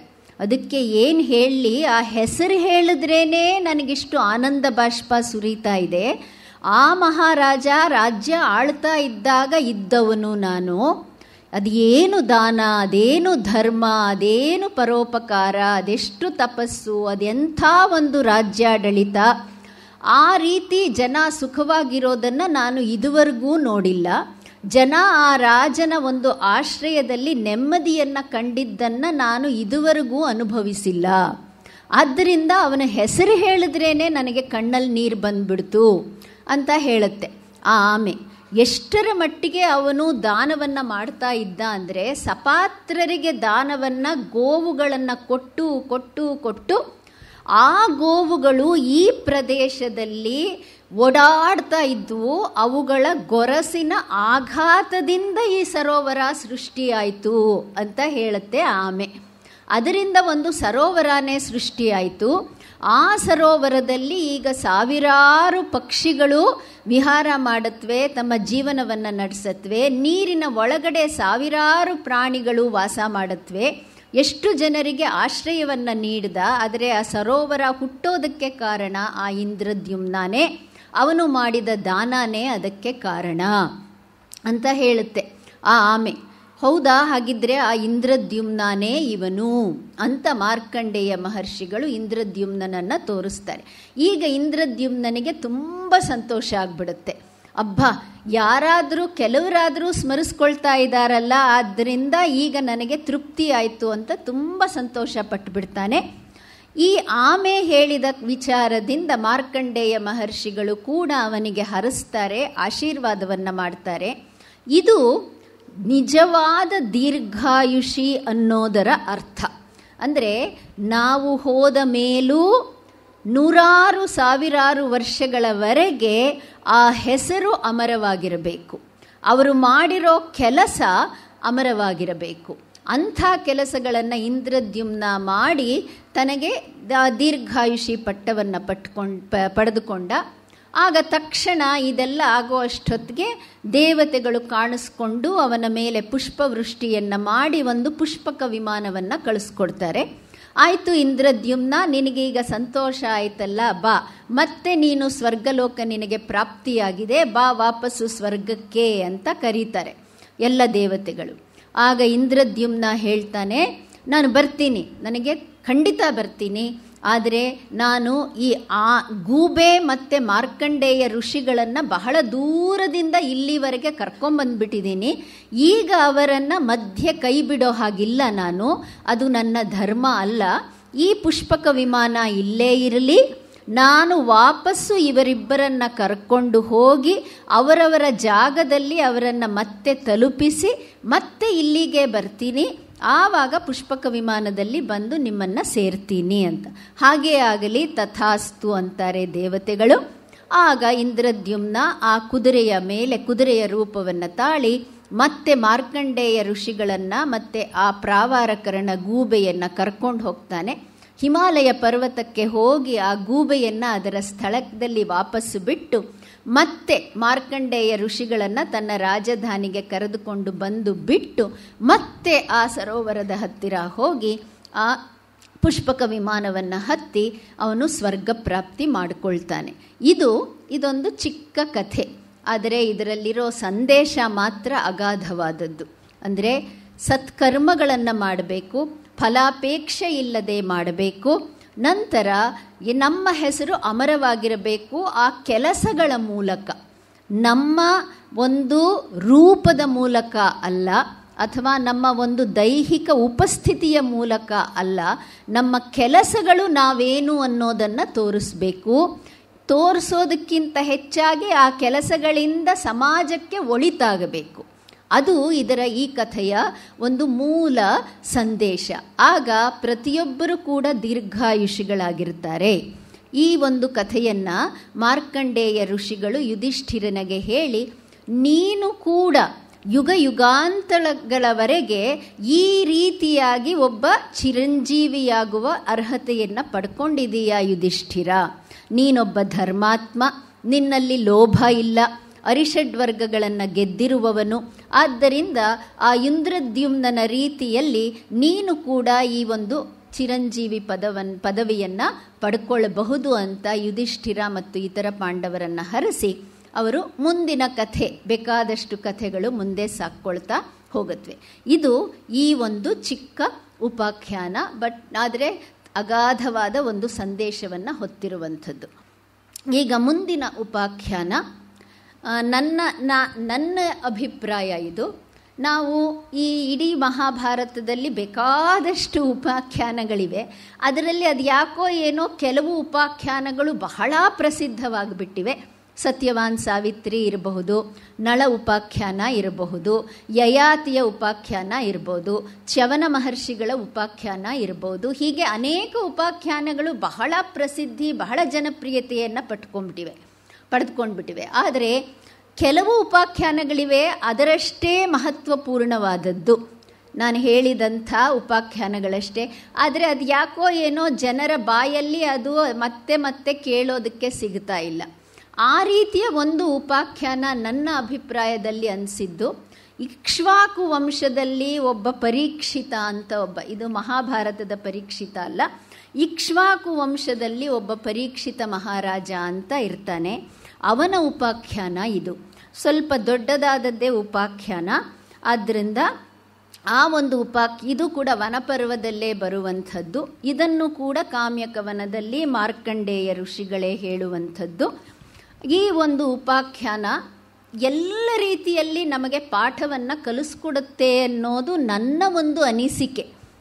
ಈ ಉಪಾಖ್ಯಾನವನ್ನು ಮುಗಿಸಿದ ಮೇಲೆ ನಾವು ಈ ಉಪಾಖ್ಯಾನದಿಂದ ಏನನ್ನೆಲ್ಲ ಮೌಲ್ಯಗಳನ್ನು ಪಡ್ಕೊಳ್ಳಬಹುದು ಅನ್ನೋದನ್ನು ನಾನು ಹೇಳೋದಕ್ಕೆ ಇಷ್ಟಪಡ್ತೀನಿ. ಮೊದಲು ಉಪಾಖ್ಯಾನವನ್ನು ಕೇಳಿದ ಮೇಲೆ ಅದನ್ನು ನೀವೇ ಕೂಡ ತೀರ್ಮಾನಕ್ಕೆ ನೀವೇ ಕೂಡ ಬರಬಹುದು ಕೂಡ.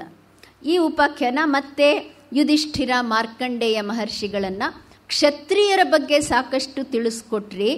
ಈಗ ಕ್ಷತ್ರಿಯರು, ಬ್ರಾಹ್ಮಣರು, ಇತರರು ಎಲ್ಲರೂ ಆ ವರ್ಣಾಶ್ರಮದಲ್ಲಿ ಇದ್ದಂಥವರು ಹೇಗೆ ತಮ್ಮ ತಮ್ಮ ಧರ್ಮ ಕರ್ತವ್ಯಗಳನ್ನು ನಿಭಾಯಿಸ್ಕೊಂಡು ಹೋಗ್ತಾ ಇದ್ದರು, ಅದರ ಬಗ್ಗೆ ನಮಗೆ ತಿಳಿಸ್ಕೊಡ್ತೀರಾ ಅಂತ ಯುಧಿಷ್ಠಿರ ಕೇಳಿದಾಗ, ಇದೆ ಒಂದು ಬಹಳ ಸ್ವಾರಸ್ಯಕರವಾದಂಥ ಒಂದು ಘಟನೆ ಇದೆ, ಅದನ್ನು ನಿನಗೆ ತಿಳಿಸ್ತೀನಿ ಅಂತ ಹೇಳಿ ಮಾರ್ಕಂಡೇಯ ಮಹರ್ಷಿಗಳು ಯುಧಿಷ್ಠಿರಾದಿಗಳಿಗೆ ಈ ಪರೀಕ್ಷಿತ ಮಹಾರಾಜ ರಾಮ, ಇದು ಮಹಾಭಾರತದ ಪರೀಕ್ಷಿತ ಮಹಾರಾಜ ಅಲ್ಲ, ಇಕ್ಷ್ವಾಕು ವಂಶದ ದೊರೆಯಾದ ಪರೀಕ್ಷಿತ ಮಹಾರಾಜ.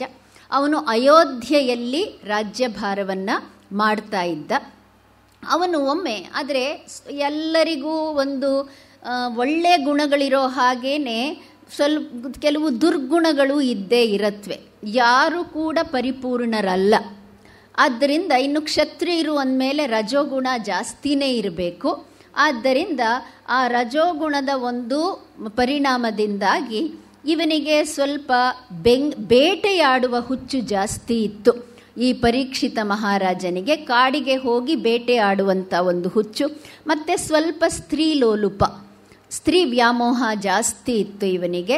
ಆದ್ದರಿಂದ ಒಮ್ಮೆ ಈ ಪರೀಕ್ಷಿತ ಮಹಾರಾಜ ಯಾರಿಗೂ ಹೇಳದೆ ತನ್ನ ಬೇರೆ ಇತರ ರಾಜಭಟರನ್ನಾಗಲಿ ತನ್ನ ರಥ ಸಾರಥಿಯನ್ನಾಗಲಿ ತೆಗೆದುಕೊಳ್ಳದೆ ತಾನೇ ಏಕಾಂಗಿಯಾಗಿ ಒಂದು ಕುದುರೆಯನ್ನು ಹತ್ತಿ ಒಂದು ಕಾಡಿಗೆ ಬೇಟೆ ಮಾಡೋದಕ್ಕೆ ಅಂತ ಹೋಗ್ತಾನೆ. ಆ ಕಾಡಿಗೆ ಹೋಗ್ತಾ ಹೋಗ್ತಾ ಅವನಿಗೆ ಬಹಳ ಸುಂದರವಾದ ಒಂದು ಜಿಂಕೆ ಕಾಣಿಸುತ್ತೆ. ಅದನ್ನು ನೋಡಿದ ಕೂಡಲೇ ಅದನ್ನು ಬೇಟೆ ಮಾಡಬೇಕು ಅಂತ ಅವನಿಗೆ ಉತ್ಕಟ ಇಚ್ಛೆ ಆಗತ್ತೆ. ಆ ಕುದುರೆ ಮೇಲೆ ಕೂತ್ಕೊಂಡು ಆ ಜಿಂಕೆಯ ಬೆನ್ನಟ್ಟಿ ಹೋಗ್ತಾನೆ. ಆ ಜಿಂಕೆ ತುಂಬ ವೇಗವಾಗಿ ಹೋಗ್ತಾ ಇರುತ್ತೆ. ಅದರಿಂದ ಇವನು ವೇಗವನ್ನು ಹೆಚ್ಚಿಸ್ತಾನೆ. ಹೋಗಿ ಹೋಗಿ ಹೋಗಿ ಕೊನೆಗೆ ಆ ಜಿಂಕೆ ಒಂದು ಕಾಡಿನ ನಿರ್ಜನವಾದ ಪ್ರದೇಶದಲ್ಲಿ ಇವನು ಬರೋ ಹಾಗೆ ಮಾಡಿಬಿಡುತ್ತೆ. ಆ ನಿರ್ಜನ ಪ್ರದೇಶಕ್ಕೆ ಹೋದ ಮೇಲೆ ಆ ಜಿಂಕೆ ಎಷ್ಟು ಹುಡುಕಿದ್ರೂ ಸಿಗೋದೇ ಇಲ್ಲ, ಎಲ್ಲೋ ತಪ್ಪಿಸ್ಕೊಂಡ್ಬಿಡತ್ತೆ. ಇವನಿಗೆ ತುಂಬ ನಿರಾಶೆ ಆಗಿಬಿಡತ್ತೆ ಈ ಪರೀಕ್ಷಿತ ಮಹಾರಾಜನಿಗೆ. ಆಗ ಅವನೇನು ಮಾಡ್ತಾನೆ, ತುಂಬ ದಣಿವಾಗ್ಬಿಟ್ಟಿರತ್ತೆ, ನೀರಡಿಕೆ, ಹಸಿವು ಎಲ್ಲವೂ ಆಗ ಅವನಿಗೆ ಕಾಣಿಸ್ಕೊಳ್ಳೋಕ್ಕೆ ಪ್ರಾರಂಭ ಆಗುತ್ತೆ. ತುಂಬ ಗಂಟೆಗಳ ಕಾಲ ಈ ರೀತಿಯಾಗಿ ಅವನು ಕಾಡಲ್ಲಿ ಅಲ್ದಾಡ್ತಾ ಇದ್ದಿದ್ದರಿಂದ ಕೊನೆಗೆ ಒಂದು ಸುಂದರವಾದ ಸರೋವರ ಅವನಿಗೆ ಆ ಕಾಡಲ್ಲಿ ಕಾಣಿಸುತ್ತೆ. ಅಬ್ಬಾ, ಎಷ್ಟು ಹಿತವಾಗಿದೆ ಈ ಒಂದು ಪ್ರದೇಶ, ಎಷ್ಟು ರಮಣೀಯವಾಗಿದೆ, ಇಲ್ಲಿ ನಾನು ಸ್ವಲ್ಪ ವಿಶ್ರಾಂತಿ ತೆಗೆದುಕೊಳ್ತೀನಿ, ಜಿಂಕೆ ಅಂತೂ ಕೈತಪ್ಪು ಹೋಯಿತು ಅಂತ ಹೇಳಿ ಕುದುರೆಯಿಂದ ಇಳಿದು ಕುದುರೆಯನ್ನು ಸರೋವರಕ್ಕೆ ಕರ್ಕೊಂಡು ಹೋಗ್ತಾನೆ. ತಾನು ಅಲ್ಲಿ ಹೋಗಿ ಆ ಕುದುರೆಯನ್ನು ಚೆನ್ನಾಗಿ ಅದನ್ನು ತೊಳಿತಾನೆ. ನಂತರ ಅಲ್ಲಿದ್ದಂಥ ಹುಲ್ಲು, ಆ ಕಮಲದ ದಂಟು ಎಲ್ಲವನ್ನ ಅದಕ್ಕೆ ಆಹಾರವನ್ನಾಗಿ ಕೊಡ್ತಾನೆ.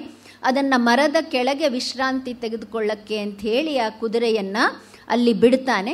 ತಾನೂ ಹೋಗಿ ಸ್ನಾನ ಅದು ಮಾಡಿ ಬಂದು ಆ ಕುದುರೆ ಇರೋ ಕಡೆ ಮರದ ಕೆಳಗೆ ಹಾಯಾಗಿ ಅವನು ವಿಶ್ರಾಂತಿ ತೆಗೆದುಕೊಳ್ತಾ ಇರ್ತಾನೆ. ತುಂಬ ಹಿತವಾಗಿರುತ್ತೆ, ತಣ್ಣಗೆ ಗಾಳಿ ಬೀಸ್ತಾ ಇರುತ್ತೆ.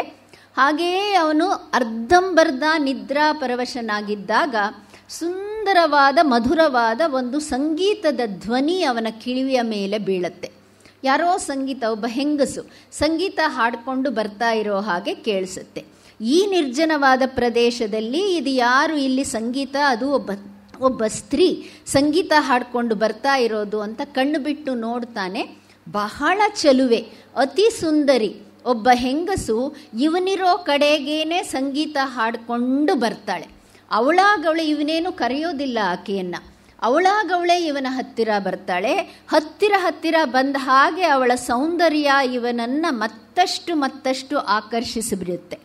ಮುಂಚೆನೇ ಇವನಿಗೆ ಸ್ವಲ್ಪ ಸ್ತ್ರೀ ವ್ಯಾಮೋಹ ಜಾಸ್ತಿ ಇರುತ್ತೆ.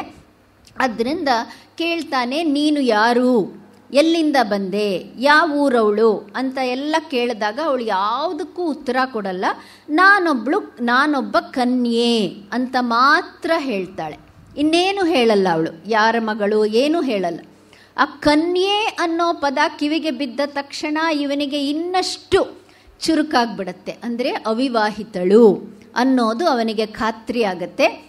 ಆದ್ದರಿಂದ ಅದು ಇದು ಮಾತಾಡ್ತಾ ಅವಳು ಯಾವ ಒಂದು ತನ್ನ ವಿಚಾರವನ್ನು ಬಿಟ್ಕೊಡಲ್ಲ. ಆ ಸುಂದರಿ, ನನಗೆ ನಿನ್ನ ಬಗ್ಗೆ ತುಂಬ ಆಕರ್ಷಣೆ ಆಗಿಬಿಟ್ಟಿದೆ, ಈಗ ನಿನ್ನನ್ನು ಬಿಟ್ಟು ಇರೋಕ್ಕೆ ಆಗಲ್ಲ ಅಂತ ಅನ್ನಿಸ್ತಾ ಇದೆ, ನಾನು ನಿನ್ನನ್ನು ವಿವಾಹ ಮಾಡ್ಕೊಳ್ತೀನಿ ಅಂತ ಹೇಳ್ತಾನೆ. ಆಗಬಹುದು, ಆದರೆ ನನ್ನ ಒಂದು ಷರತ್ತಿದೆ, ನನ್ನ ಒಂದು ನಿಬಂಧನೆ ಇದೆ, ವಿವಾಹಕ್ಕೆ ನನ್ನ ಅಡ್ಡಿ ಏನೂ ಇಲ್ಲ.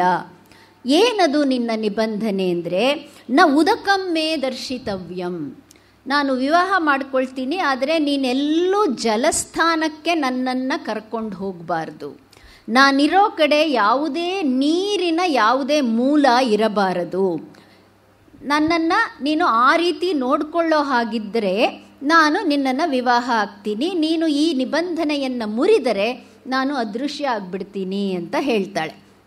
ಅಷ್ಟೇ ತಾನೇ, ನಿನ್ನನ್ನು ಬರೀ ಅರಮನೆಯಲ್ಲೇ ಇಟ್ಟಿದ್ರೆ ಆಯಿತು ಅಲ್ವಾ, ಕಾಮಾತುರಾಣಂ ನ ಭಯಂ ನ ಲಜ್ಜ, ಆದ್ದರಿಂದ ಏನಾದರೂ ಮಾಡೋಕ್ಕೆ ಸಿದ್ಧ ಆಗಿರ್ತಾರೆ.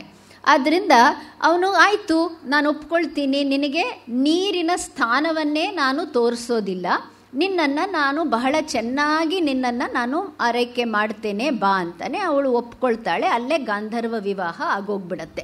ಅವರಿಬ್ಬರು ಮಾಡ್ಕೊಳ್ತಾರೆ. ಅಲ್ಲೇ ಸುತ್ತಮುತ್ತ ಅವರು ವಿಹಾರ ಮಾಡ್ತಾ ಇದ್ದಾಗ ಸಮಯದ ಪರಿವೇನೇ ಇರೋದಿಲ್ಲ. ಅಷ್ಟೊತ್ತಿಗೆ ಈ ಅರಮನೆಯ ರಾಜ ಭಟರು ಮಹಾರಾಜ ಎಲ್ಲೋ ಕಾಣಿಸ್ತಾ ಇಲ್ಲ ಅಂತ ಹೇಳಿ ಒಂದು ಪಲ್ಲಕ್ಕಿಯ ಸಮೇತ ಹುಡುಕೊಂಡು ಎಲ್ಲ ಕಡೆ ಆಗಲೇ ಹುಡುಕಕ್ಕೆ ಶುರು ಮಾಡಿಬಿಟ್ಟಿರ್ತಾರೆ.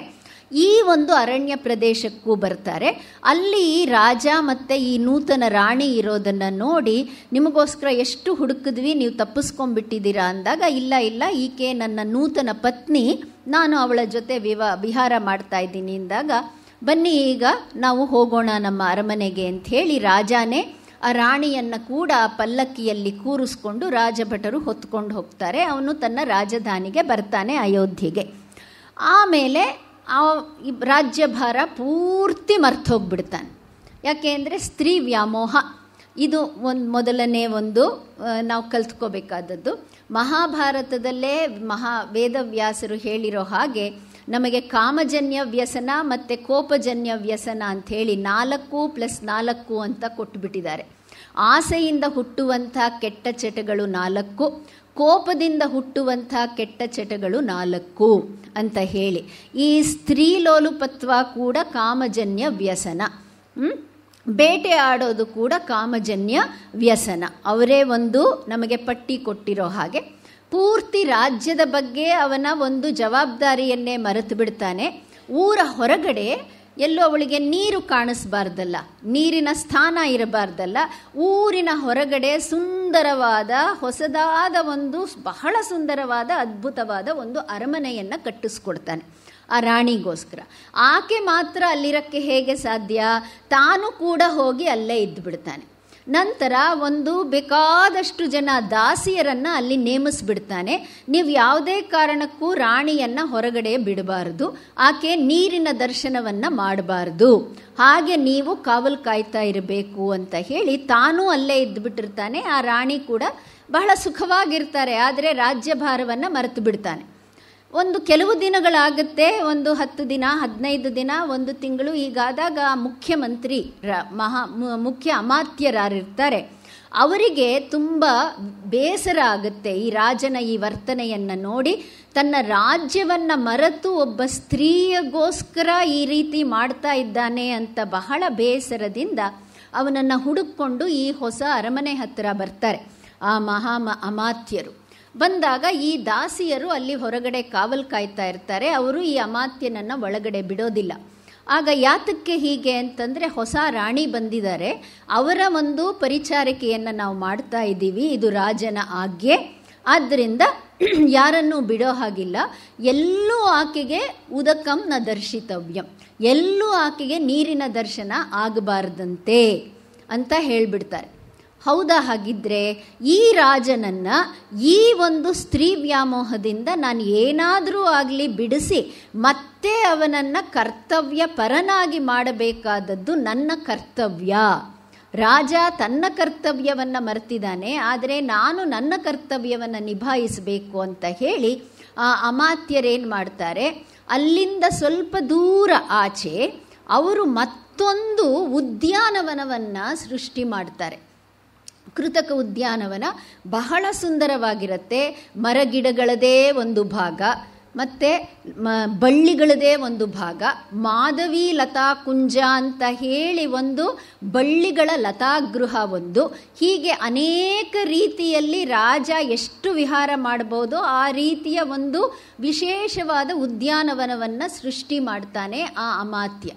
ನಂತರ ಅದರ ಹತ್ತಿರದಲ್ಲೇ ಎದುರುಗಡೆಯೇ ಒಂದು ಕೃತಕ ಸರೋವರವನ್ನು ಕೂಡ ನಿರ್ಮಾಣ ಮಾಡ್ತಾನೆ. ಕೃತಕ ಸರೋವರವನ್ನು ನಿರ್ಮಾಣ ಮಾಡಿ ಅದನ್ನು ಮುತ್ತಿನ ಜಾಲರಿಯಿಂದ ಮುಚ್ಚಿಬಿಡ್ತಾನೆ. ಆ ಸರೋವರವನ್ನು 1 ತಿಂಗಳಾಗತ್ತೆ, 2 ತಿಂಗಳಾಗತ್ತೆ, ರಾಜ ಹೊರಗಡೆನೇ ಬರೋದಿಲ್ಲ. ಕೊನೆಗೆ ಎಷ್ಟು ದಿವಸ ಅಂತ ಹೇಳಿ ಒಳಗಡೆ ಇರ್ತಾರೆ. ಇಬ್ಬರಿಗೂ ಒಳಗಡೆ ತುಂಬ ಒಂದು ರೀತಿಯ ಹೊರಗಡೆ ಹೋಗೋಣ, ನಮಗೆ ಹೊಸ ಒಂದು ಆಯಾಮ ಬೇಕಾಗಿದೆ, ಒಳಗಡೆ ಇದ್ದು ತುಂಬ ಬೇಸರ ಆಗ್ತಾ ಇದೆ, ಆದ್ದರಿಂದ ನಮಗೆ ಹೊರಗಡೆಯ ಪರಿಸರದ ಒಂದು ನಂಟು ಬೇಕಾಗಿದೆ ಅಂತ ಹೇಳಿ ಅವರಿಬ್ಬರು ಒಂದು ದಿವಸ ಹೊರಗಡೆ ಬಂದಾಗ ಅಲ್ಲಿ ದೂರದಲ್ಲಿ ಕಾಣಿಸ್ತಾ ಇರೋ ಉದ್ಯಾನವನ ರಾಜನನ್ನು, ಅವನಿಗೆ ತುಂಬ ಇಷ್ಟ ಅವೆಲ್ಲ, ಅವನನ್ನು ಆಕರ್ಷಿಸುತ್ತೆ. ತಕ್ಷಣ ತನ್ನ ಹೆಂಡತಿಯನ್ನು ಕರೆದು, ಒಳಗಡೆನೇ ಇದ್ದು ತುಂಬ ಬೇಸರ ಆಗೋಗಿದೆ, ಬಾ ಅಲ್ಲಿ ಹೋಗೋಣ ಉದ್ಯಾನವನಕ್ಕೆ, ಅಲ್ಲಿ ತಣ್ಣಗೆ ಗಾಳಿ ಬೀಸ್ತಾ ಇರುತ್ತೆ, ಸುಂದರವಾದ ಫಲಪುಷ್ಪಗಳಿವೆ, ಅಲ್ಲೇ ನಾವು ತುಂಬ ಆರಾಮವಾಗಿ ಎಲ್ಲವನ್ನ ನಾವು ಪಡೀಬಹುದು, ಅಲ್ಲಿ ಎಲ್ಲ ರೀತಿಯ ಭೋಗಗಳನ್ನು ಅನುಭವಿಸ್ಬೋದು, ಬಾ ಅಂತ ಹೇಳಿ ಕರ್ಕೊಂಡು ಹೋಗ್ತಾನೆ. ಮೊದಲನೇ ದಿವಸ ವೃಕ್ಷಗಳು, ಹೂವು, ಹಣ್ಣು ಇರೋದೆಲ್ಲ ಅವರು ಆನಂದಿಸ್ತಾರೆ. ಹಾಗೆ ಹೋಗ್ತಾ ಹೋಗ್ತಾ ಒಳಗಡೆ ಆ ಬಳ್ಳಿಯ ಗೃಹ, ಲತಾಗೃಹದ ಹತ್ತಿರ ಹೋಗ್ತಾರೆ. ಮಾಧವಿ ಲತಾ ಕುಂಜ ಅಂತ ಇರುತ್ತೆ, ಅಲ್ಲಿ ವಿಹಾರವನ್ನು ಮಾಡ್ತಾರೆ. ಮಾಡ್ತಾ ಮಾಡ್ತಾ ತುಂಬ ನೀರಡಿಕೆ ಆಗೋಗುತ್ತೆ ರಾಜನಿಗೆ. ತುಂಬ ದಾಹ ಆದಾಗ ಹತ್ತಿರದಲ್ಲಿ ನೋಡ್ತಾನೆ, ಮುತ್ತಿನ ಜಾಲರಿಯಿಂದ ಸುಂದರವಾಗಿ ನಿರ್ಮಾಣ ಮಾಡಿದ್ದಂಥ ಸರೋವರ ಅವನ ಕಣ್ಣಿಗೆ ಕಾಣಿಸುತ್ತೆ. ಸರೋವರದಲ್ಲಿ ಹೋಗ್ತಾನೆ, ಅದರೊಳಗಡೆ ಇಳಿದು ಬಿಡ್ತಾನೆ. ಅವನಿಗೆ ಮರ್ತೋಗ್ಬಿಡುತ್ತೆ ಅವನು ಕೊಟ್ಟಿದ್ದಂಥ ಮಾತು, ಪೂರ್ತಿ ಮರೆತು ಬಿಡ್ತಾನೆ. ಆ ಇದರಲ್ಲಿ ಸೌಂದರ್ಯದಲ್ಲಿ ಈ 1-2 ತಿಂಗಳಲ್ಲಿ ಅವನಿಗೆ ಈ ನಿಬಂಧನೆ ಬಗ್ಗೆ ಮರ್ತೋಗ್ಬಿಡ್ತಾನೆ. ಚೆನ್ನಾಗಿ ವಿಹಾರ ಮಾಡ್ತಾನೆ ನೀರಲ್ಲಿ. ಅವಳನ್ನು ಕೂಡ ಕರೀತಾನೆ, ಅವಳಿಗೆ ಅದೇ ಬೇಕಾಗಿರುತ್ತೆ. ಆದ್ದರಿಂದ ನೀನು ಬಾ, ಎಷ್ಟು ಚೆನ್ನಾಗಿದೆ ನೀರು, ತಣ್ಣಗಿದೆ ನೀರು, ನಮಗೆ ಒಳಗಡೆ ಅರಮನೆ ಒಳಗಡೆ ಇಂಥ ಒಂದು ಅದ್ಭುತವಾದ ಅನುಭವ ನಮಗಾಗೋದಿಲ್ಲ, ಬಾ ಅಂತ ಹೇಳಿ ಅವಳನ್ನು ನೀರೊಳಗೆ ಎಳೀತಾನೆ. ಈ ನೀರನ್ನು ಕುಡಿ, ಎಷ್ಟು ರುಚಿಯಾಗಿದೆ ಈ ನೀರು ಅಂಥೇಳಿ. ಒಂದು ಸಲ ಅವಳು ಇಳೀತಾಳೆ, ಅವನು ಈ ಕಡೆ ಪಕ್ಕ ತಿರುಗೋ ಅಷ್ಟರಲ್ಲಿ ಅವಳು ಮಾಯ, ಅವಳು ಅದೃಶ್ಯಳಾಗ್ಬಿಡ್ತಾಳೆ. ಆಗ ಅವನಿಗೆ ಆಶ್ಚರ್ಯ ಆಗ್ಬಿಡತ್ತೆ. ಆಗ ಅವನಿಗೆ ಆ ನಿಬಂಧನೆ ಬಗ್ಗೆ ಜ್ಞಾಪಕಕ್ಕೆ ಬರುತ್ತೆ. ಓಹೋ, ಈಕೆ ನನಗೆ ಉದಕಂ ನ ದರ್ಶಿತವ್ಯಂ ಅಂತ ಹೇಳಿದ್ಲು, ನಾನು ಕೊಟ್ಟ ಮಾತನ್ನು ತಪ್ಪುಬಿಟ್ನಲ್ಲ ಅಂತ ಹೇಳಿ ಅವನು ಪಶ್ಚಾತ್ತಾಪ ಪಟ್ಕೊಳ್ತಾನೆ. ಹುಡುಕ್ತಾನೆ, ಎಲ್ಲ ಕಡೆ ಈಜಾಡಿ ನೋಡ್ತಾನೆ, ಎಲ್ಲೂ ಆ ಹೆಂಡತಿ ಕಾಣಿಸೋದಿಲ್ಲ. ಎಷ್ಟು ವ್ಯಾಮೋಹ ಅಂದರೆ ಅಳಕ್ಕೆ ಶುರು ಮಾಡಿಬಿಡ್ತಾನೆ. ಅಯ್ಯೋ ನನ್ನ ಪತ್ನಿಯಲ್ಲಿ ಅಂತ ಏನು ಮಾಡಿದ್ರೂ ಕಾಣಿಸಲ್ಲ. ಎಲ್ಲರನ್ನ ಕರೀತಾನೆ, ಈ ಸರೋವರದ ನೀರನ್ನು ಖಾಲಿ ಮಾಡಿ ಅಂತ ಹೇಳ್ತಾನೆ. ಇಡೀ ಎಲ್ಲ ನೀರನ್ನು ತೆಗೆದು ಬಿಡಿ ಅಂತಾನೆ. ಅವರು ಕಷ್ಟಪಟ್ಟು ಅದರಲ್ಲಿದ್ದಂಥ ನೀರನ್ನೆಲ್ಲ ಖಾಲಿ ಮಾಡ್ತಾರೆ. ಖಾಲಿ ಮಾಡಿದ್ರೇನು ರಾಣಿ ಪತ್ತೆ ಇಲ್ಲ, ಎಲ್ಲೂ ಕೆಳಗಡೆ ಎಲ್ಲೂ ಇಲ್ಲ. ಬುಡದಲ್ಲಿ ಅಲ್ಲಿ ಒಂದು ದೊಡ್ಡ ಕಪ್ಪೆ ಕೂತಿರುತ್ತೆ, ಮಂಡೂಕ. ಅವನಿಗೆ ಓಹೋ, ಈ ಮಂಡೂಕ ನನ್ನ ಹೆಂಡತಿಯನ್ನು ತಿಂದುಬಿಟ್ಟಿದೆ ಅಂತ ಆ ಕಪ್ಪೆಯ ಮೇಲೆ ಕೋಪ ಬಂದ್ಬಿಡುತ್ತೆ. ಅಂದರೆ ನೋಡಿ, ಒಂದು ವ್ಯಾಮೋಹದಲ್ಲಿ ನಾವು ಸಿಕ್ಕೊಂಡ್ಬಿಟ್ರೆ ನಮ್ಮ ಬುದ್ಧಿ ಹೇಗೆ ಕೆಲಸ ಮಾಡಲ್ಲ ಅನ್ನೋದಕ್ಕೆ ಇದೊಂದು ನಿದರ್ಶನ. ಈ ಕಪ್ಪೆನೇ ನನ್ನ ಹೆಂಡತಿನ ತಿಂದಿರೋದು. ಇವತ್ತಿಂದ ಈಗ ಎಲ್ಲೇ ಕಪ್ಪೆಗಳಿರಲಿ, ಎಲ್ಲ ಕಪ್ಪೆಗಳು ಕೂಡ ನನ್ನ ಶತ್ರುಗಳು ಅಂತ ಒಂದು ನಿರ್ಧಾರಕ್ಕೆ ಬಂದ್ಬಿಡ್ತಾನೆ. ಆ ಕಪ್ಪೆಯನ್ನು ಸಾಯಿಸಿದ್ದಲ್ಲದೆ ಅವನು ರಾಜಭಟರಿಗೆ ಒಂದು ಆಜ್ಞೆಯನ್ನು ಹೊರಡಿಸ್ತಾನೆ, ಡಂಗೂರ ಮಾಡಿ ಸಾರಿಸ್ತಾನೆ. ಏನಂದರೆ, ಎಲ್ಲೆಲ್ಲಿ ಕಪ್ಪೆ ಇದ್ದರೂ ನನ್ನ ರಾಜ್ಯದಲ್ಲಿ ಎಲ್ಲರೂ ಸೇರಿ ಅದನ್ನು ಕೊಂದು ಬಿಡಬೇಕು, ನನ್ನ ರಾಜ್ಯದಲ್ಲಿ ಒಂದು ಕಪ್ಪೇನೂ ಇರಬಾರ್ದು ಅಂತ ಡಂಗೂರ ಮಾಡ್ತಾನೆ. ಕೊನೆಗೆ ಇನ್ನೊಂದು ಷರತ್ತು ಏನಂದರೆ, ಯಾರಾದರೂ ನನ್ನನ್ನು ಭೇಟಿ ಮಾಡಬೇಕು ಅಂದರೆ ಜೊತೆಯಲ್ಲಿ ಒಂದು ಕಪ್ಪೆ ತಗೊಂಡು ಬರಬೇಕು, ಕಪ್ಪೆ ತಗೊಂಡು ಬಂದ್ರೇ ನಾನು ಸಂದರ್ಶನ ಕೊಡೋದು, ಇಲ್ದಿದ್ರೆ ಕೊಡೋದಿಲ್ಲ ಅಂತ ಅದೂ ಬೇರೆ ಘೋಷಣೆ ಮಾಡ್ತಾನೆ. ಇನ್ನು ರಾಜಾಜ್ಞೆ ಅಂದರೆ ಕೇಳಬೇಕಾ, ಎಲ್ಲರೂ ಚಾಚೂ ತಪ್ಪದೆ ಪಾಲಿಸ್ತಾರೆ. ಎಲ್ಲೆಲ್ಲಿ ಕಪ್ಪೆ ಕಾಣಿಸಿದ್ರೂ ಆ ಕಪ್ಪೆನೆಲ್ಲ ಸಾಯಿಸ್ಕೊಂಡು ಬರ್ತಾರೆ. ಕೊನೆಗೆ ಯಾವ ಮಟ್ಟಕ್ಕೆ ಬಂದ್ಬಿಡುತ್ತೆ ಅಂತಂದರೆ, ಕಪ್ಪೆಗಳ ಒಂದು ಕಪ್ಪೆಗಳ ಸಂಖ್ಯೆ ಬಹಳ ಕ್ಷೀಣವಾಗಿಬಿಡುತ್ತೆ. ಇನ್ನೇನು ಕೆಲವು ಕಪ್ಪೆಗಳು ಮಾತ್ರ ಉಳಿದಿರುತ್ತೆ ಅವನ ರಾಜ್ಯದಲ್ಲಿ. ಆಗ ಆ ಉಳಿದಂಥ ಆ ಕಪ್ಪೆಗಳು ತಮ್ಮ ರಾಜನ ಹತ್ತಿರ ಹೋಗಿ ತಮ್ಮ ಅಳಲನ್ನು ತೋಡ್ಕೊಳ್ಳುತ್ತವೆ. ಮಂಡೂಕ ರಾಜನ ಹತ್ತಿರ ಹೋಗ್ಬಿಟ್ಟು, ರಾಜ ಹೀಗೆ ಈ ಪರೀಕ್ಷಿತ ಮಹಾರಾಜ ನಮ್ಮ ಇಡೀ ಸಂತತಿಯನ್ನೇ ನಾಶ ಮಾಡಿಬಿಟ್ಟಿದ್ದಾನೆ, ಇನ್ನು ನಮಗೆ ಈ ಭೂಮಿ ಮೇಲೆ ನಮಗೆ ಜಾಗನೇ ಇರೋದಿಲ್ಲ, ನೀನು ಏನಾದರೂ ಮಾಡಬೇಕು ಇದರ ಬಗ್ಗೆ, ಇದಕ್ಕೆ ಒಂದು ಪರಿಹಾರವನ್ನು ಸೂಚಿಸಬೇಕು ಅಂತ ಅವನನ್ನು, ಆ ಮಂಡೂಕ ರಾಜನನ್ನು ಉಳಿದ ಕಪ್ಪೆಗಳು ಕೇಳ್ಕೊಳ್ಳುತ್ತವೆ. ಆಗ ಮಂಡೂಕ ರಾಜನಿಗೂ ಹೌದು, ನಾನೀಗ ನನ್ನ ಒಂದು ಕರ್ತವ್ಯವನ್ನು ಮಾಡಲೇಬೇಕು ಅಂತ ಹೇಳಿ ಆ ಮಂಡೂಕ ರಾಜ ಒಂದು ತಪಸ್ವಿಯ ವೇಷವನ್ನು ಹಾಕ್ಕೊಂಡು ಹೋಗಿ ಈ ಪರೀಕ್ಷಿತ ಮಹಾರಾಜನನ್ನು ಸಭೆಯಲ್ಲಿ ಭೇಟಿ, ಯಾರಿಗೂ ಕಪ್ಪೆ ಇಲ್ಲದೆ ಇದ್ದರೆ ಭೇಟಿ ಕೊಡಲ್ವಲ್ಲ, ಅವನ ಸಂದರ್ಶನ ಕೊಡಲ್ವಲ್ಲ, ಅದಕ್ಕೆ ಒಂದು ಚಿಕ್ಕ ಕಪ್ಪೆ ಮರಿಯನ್ನು ಜೊತೆಯಲ್ಲಿ ತಗೊಂಡು ಹೋಗಿ ಆ ತಪಸ್ವಿ ಭೇಟಿ ಮಾಡ್ತಾನೆ. ಆ ತಪಸ್ವಿ ಯಾರೂ ಅಲ್ಲ, ಮಂಡೂಕ ರಾಜ. ಅದರಿಂದ ಏನು ನೀನು ಬಂದಿದ್ದು ತಪಸ್ವಿಗಳೇ, ನೀವು ಬಂದ ಕಾರಣ ಏನು ಅಂತ ಪರೀಕ್ಷಿತ ಮಹಾರಾಜ ಕೇಳಿದಾಗ, ಏನೂ ಇಲ್ಲ, ನೀನು ಹೀಗೆ ಎಲ್ಲ ಕಪ್ಪೆಗಳ ಸಂತತಿಯನ್ನು ನಾಶ ಮಾಡಿಬಿಟ್ಟಿದೆಯಲ್ಲ, ಈಗ ಪ್ರಪಂಚದಲ್ಲಿ ಕಪ್ಪೆಗಳೇ ಇರೋದಿಲ್ವಲ್ಲ, ಇದು ಸರಿನಾ? ಒಬ್ಬ ರಾಜನಾಗಿ ಇದು ನೀನು ಪಾಲಿಸ್ತಾ ಇರೋವಂಥ ಧರ್ಮ ಸರಿನಾ? ಇದು ಅಧರ್ಮ ಅಲ್ವಾ? ಆ ಕಪ್ಪೆಗಳು ಏನು ಮಾಡಿದ್ವು ಅಂತ ಹೇಳಿ ಕಪ್ಪೆಗಳನ್ನು ಸಾಯಿಸ್ತಾ ಇದೀಯಾ? ಅದಕ್ಕೆ ಪರೀಕ್ಷಿತ ಮಹಾರಾಜ ಹೇಳ್ತಾನೆ, ನನ್ನ ಪತ್ನಿಯನ್ನು ಕೊಂದದ್ದು ಒಂದು ಕಪ್ಪೆ, ನುಂಗಿ ಹಾಕಿದ್ದು ಒಂದು ಕಪ್ಪೆ, ಆದ್ದರಿಂದ ಕಪ್ಪೆ ನನ್ನ ಶತ್ರು. ರಾಜನಾದವನು ತನ್ನ ಶತ್ರುವನ್ನು ಸಂಹರಿಸಲೇಬೇಕು, ಆದ್ದರಿಂದ ನಾನು ಒಂದು ಕಪ್ಪೆನೂ ಇರೋದಕ್ಕೆ ಬಿಡೋದಿಲ್ಲ. ಆಗ ಮಂಡೂಕ ಮಹಾರಾಜ ಹೇಳ್ತಾನೆ, ನಾನು ಯಾರೂ ಅಲ್ಲ, ನಾನೇ ಆ ಮಂಡೂಕ ಮಹಾರಾಜ, ಮತ್ತು ನೀನು ಕಳೆದುಕೊಂಡಿರೋ ಅಂಥ ಪತ್ನಿ ಯಾರೂ ಅಲ್ಲ, ಅವಳು ನನ್ನ ಮಗಳು ಅವಳು ಬೇಕಾದ ಹಾಗೆ ಈ ಸೌಂದರ್ಯದಿಂದ ತುಂಬಿದ ಒಂದು ವೇಷವನ್ನು ಹಾಕ್ಕೊಂಡು ಇದುವರೆಗೂ ಅದು ಎಷ್ಟು ಜನ ರಾಜರನ್ನು ಕರ್ತವ್ಯ ವಿಮುಖರನ್ನಾಗಿ ಮಾಡಿದಾಳೋ ನನಗೇ ಗೊತ್ತಿಲ್ಲ. ಅಷ್ಟು ದುರ್ನಡತೆಯವಳು ಆ ನನ್ನ ಮಗಳು. ಅವಳನ್ನು ಸರಿದಾರಿಗೆ ತರೋದಕ್ಕೆ ನಾನು ಎಷ್ಟೇ ಪ್ರಯತ್ನ ಪಟ್ಟರೂ ಕೂಡ ಅವಳಿಗೆ ಅದೇನೋ ಒಂದು ಕೆಟ್ಟ ಬುದ್ಧಿ, ರಾಜರನ್ನು ಆಕರ್ಷಿಸೋದು, ಮದುವೆ ಮಾಡಿಕೊಳ್ಳೋದು, ಅವರನ್ನು ಕರ್ತವ್ಯ ವಿಮುಖರನ್ನಾಗಿ ಮಾಡೋದು, ಅವರನ್ನು ತಪ್ಪು ದಾರಿಗೆ ಎಳೆಯೋದು, ಇದು ಅವಳ ದುರ್ನಡತೆ. ಆದ್ದರಿಂದ ಅವಳಿಗೆ ಸರಿಯಾದ ಶಿಕ್ಷೆ ಆಯಿತು.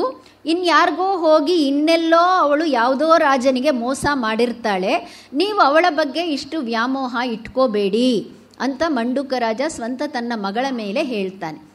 ಆದರೆ ಪರೀಕ್ಷಿತ ಮತ್ತೆ ನಾನು ಅದನ್ನೇ ಹೇಳೋ ಹಾಗೆ, ಕಾಮಾತುರಾಣಂ ನ ಭಯಂ ನ ಲಜ್ಜಾ. ಆದ್ದರಿಂದ ಅವನಿಗೆ ಈ ತಪಸ್ವಿ ಹೇಳಿದ ಮಾತು ರುಚಿಸಲ್ಲ.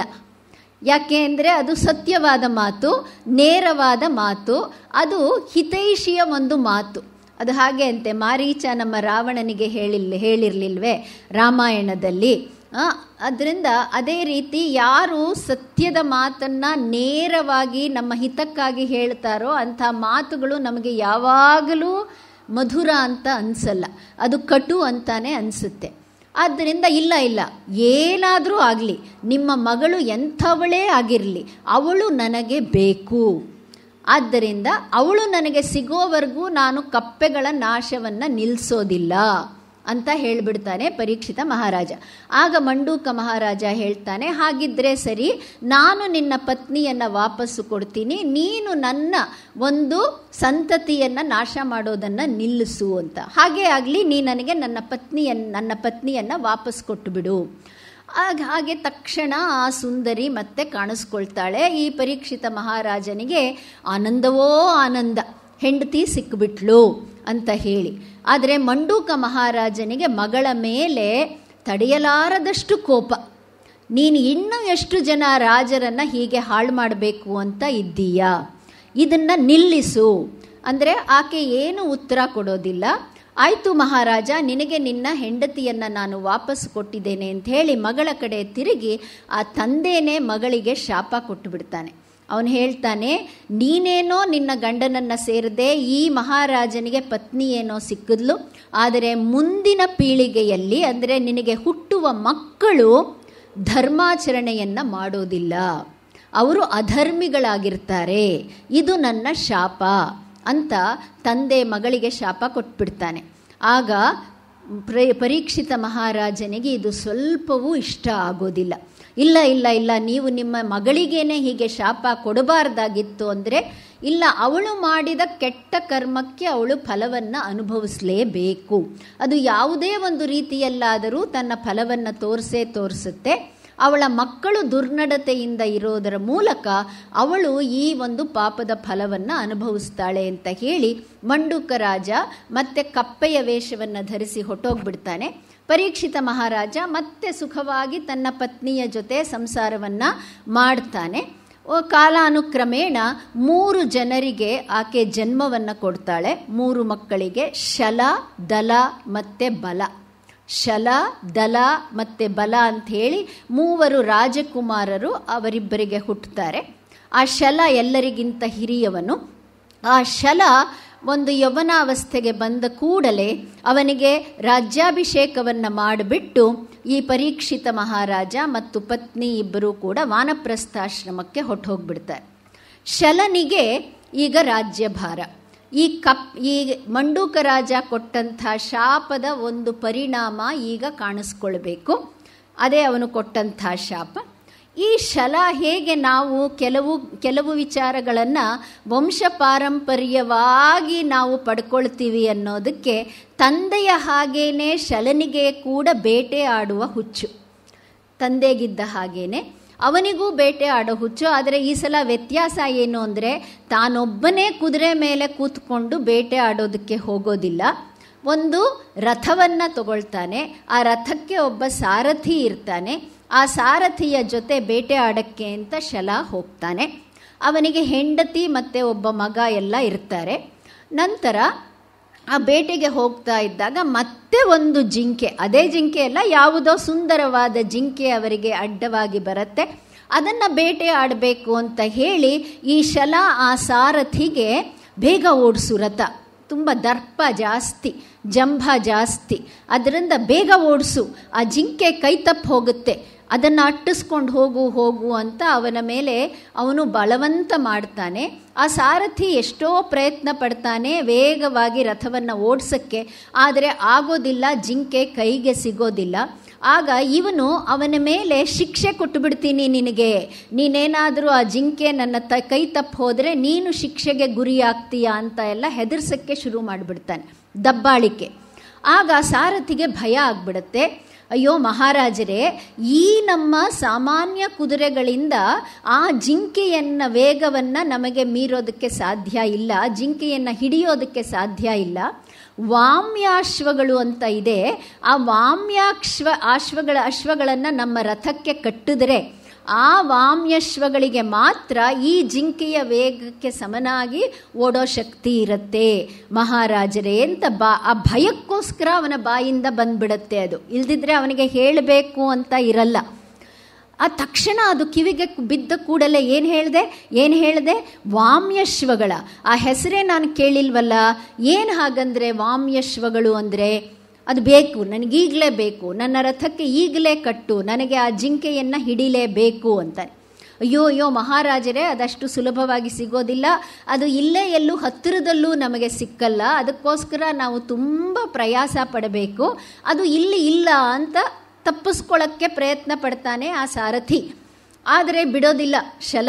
ಅವನಿಗೆ ಹಠಮಾರಿತನ, ದರ್ಪ, ಅಹಂಕಾರ ಎಲ್ಲವೂ ಇರುತ್ತೆ ಅವನಲ್ಲಿ ಶಾಪದ ಪರಿಣಾಮವಾಗಿ.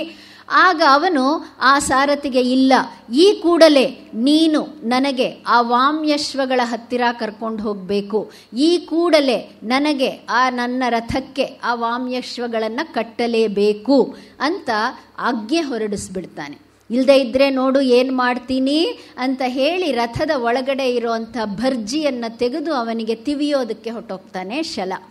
ಅದಕ್ಕೆ ಪ್ರಾಣ ಭಯದಿಂದ ಸಾರಥಿ ಏನು ಮಾಡ್ತಾನೆ, ಮಹಾರಾಜರೇ, ವಾಮ್ಯಶ್ವಗಳು ಅಂದರೆ ಇಲ್ಲಿ ಕಾಡಿನ ಹೊರಗೆ ಒಂದು ತಪೋವನದಲ್ಲಿ ವಾಮದೇವರು ಅಂತ ಒಬ್ಬ ತಪಸ್ವಿಗಳಿದ್ದಾರೆ. ಮಹಾ ತಪಸ್ವಿಗಳು, ಮಹಾಧರ್ಮಾತ್ಮರು, ತಪವನ್ನು ಮಾಡಿ ಮಾಡಿ ಮಾಡಿ ಸಾಕಷ್ಟು ಸಿದ್ಧಿಗಳನ್ನು ಪಡ್ಕೊಂಡಿದ್ದಾರೆ.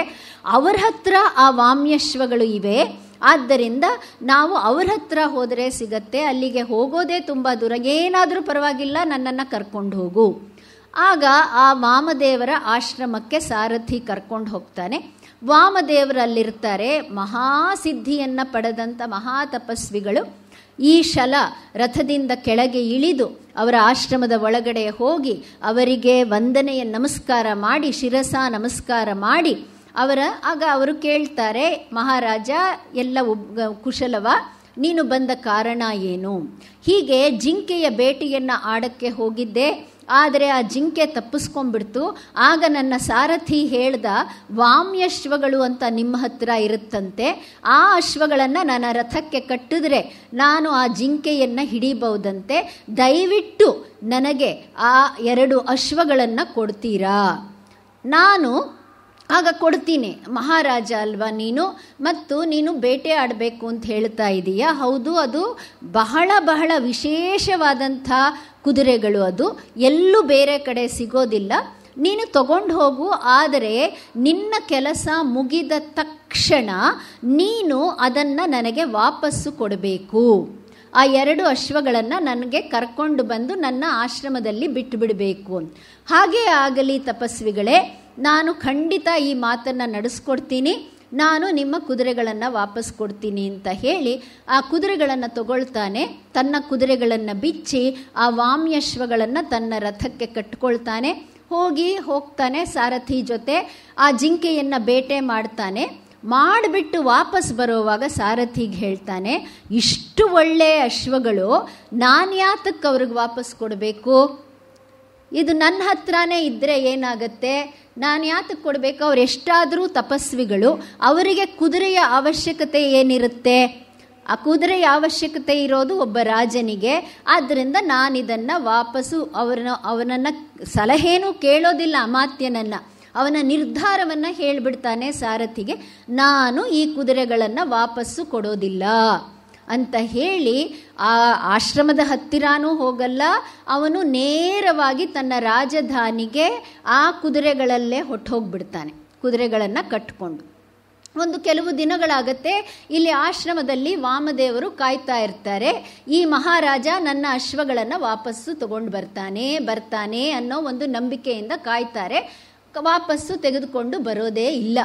ಆಗ ಆತ್ರೇಯ ಅನ್ನೋ ಒಬ್ಬ ಶಿಷ್ಯನನ್ನು ಕರೆದು ಅವರು ಹೇಳ್ತಾರೆ, ಆತ್ರೇಯ, ಮಹಾರಾಜನಾದಂಥ ಪರೀಕ್ಷಿತನ ಮಗ ಶಲ ನನ್ನ ವಾಮ್ಯಶ್ವಗಳನ್ನು ತೆಗೆದುಕೊಂಡು ಹೊಟ್ಟೋಗಿದ್ದಾನೆ. ಬೇಟೆ ಆಡಕ್ಕೆ ಅಂತ ತೆಗೆದುಕೊಂಡು ಹೋಗಿ ವಾಪಸ್ ತಂದು ಕೊಡ್ತೀನಿ ಅಂದವನು ಇದುವರೆಗೂ ತಂದು ಕೊಟ್ಟಿಲ್ಲ. ನೀನು ಹೋಗಿಬಿಟ್ಟು ನನ್ನ ಗುರುಗಳು ಹೀಗೆ ಹೇಳಿದ್ದಾರೆ, ಅಶ್ವಗಳನ್ನು ವಾಪಸ್ಸು ಕೊಡಬೇಕಂತೆ ಅಂತ ಅವನಲ್ಲಿ ವಿನಂತಿಯನ್ನು ಮಾಡ್ಕೋ, ಪ್ರಾರ್ಥನೆ ಮಾಡಿ ಅವನಿಗೆ ಗುರುತಿಸು, ಅಶ್ವಗಳನ್ನು ಹಿಂದಿರುಗಿಸ್ಬೇಕಂತೆ. ಅದೇ ರೀತಿ ಆತ್ರೇಯ ಈ ಶಲನ ಅರಮನೆಗೆ ಹೋಗ್ತಾನೆ. ಅವನನ್ನು ಭೇಟಿ ಮಾಡಿ, ಮಹಾರಾಜರೇ, ನೀವು ನಮ್ಮ ಗುರುಗಳು ಹೇಳಿ ಕಳಿಸಿದ್ದಾರೆ, ಸಂದೇಶವನ್ನು ಕೊಟ್ಟು ಕಳಿಸಿದ್ದಾರೆ, ನೀವು ನಮ್ಮ ಗುರುಗಳ 2 ಅಶ್ವಗಳನ್ನು ಬೇಟೆ ಆಡೋದಕ್ಕೆ ಅಂತ ತೆಗೆದುಕೊಂಡಿದ್ರಂತೆ, ಅದನ್ನು ಅವರು ಮತ್ತೆ ಹಿಂದಿರುಗಿಸ್ಬೇಕು ಅಂತ ಪ್ರಾರ್ಥನೆ ಮಾಡ್ಕೊಳ್ತಾ ಇದ್ದಾರೆ ಅಂತ ಬಹಳ ಗೌರವಪೂರ್ವಕವಾಗಿ ವಿನಯವಂತನಾಗಿ ಅವರಲ್ಲಿ ತನ್ನ ಪ್ರಾರ್ಥನೆಯನ್ನು ಹೇಳ್ತಾನೆ ಆತ್ರೇಯ. ಆ ಕೇಳಿದ್ದಕ್ಕೇನೆ ಶಲನಿಗೆ ಕೆಂಡಾಮಂಡಲ ಕೋಪ ಬಂದ್ಬಿಡುತ್ತೆ. ಆಗ ಅವನು ಹೇಳ್ತಾನೆ, ಯಾತಕ್ಕೆ ಕೊಡಬೇಕು ನಾನು ಕುದುರೆಗಳನ್ನು ವಾಪಸ್ಸು ಕೊಡೋದಿಲ್ಲ ಅಂತ ಹೇಳಿ ನಿನ್ನ ಗುರುಗಳಿಗೆ ಹೇಳು ಹೋಗು ಅಂತ ಅವನ ಮೇಲೆ ದರ್ಪವನ್ನು ತೋರಿಸ್ತಾನೆ.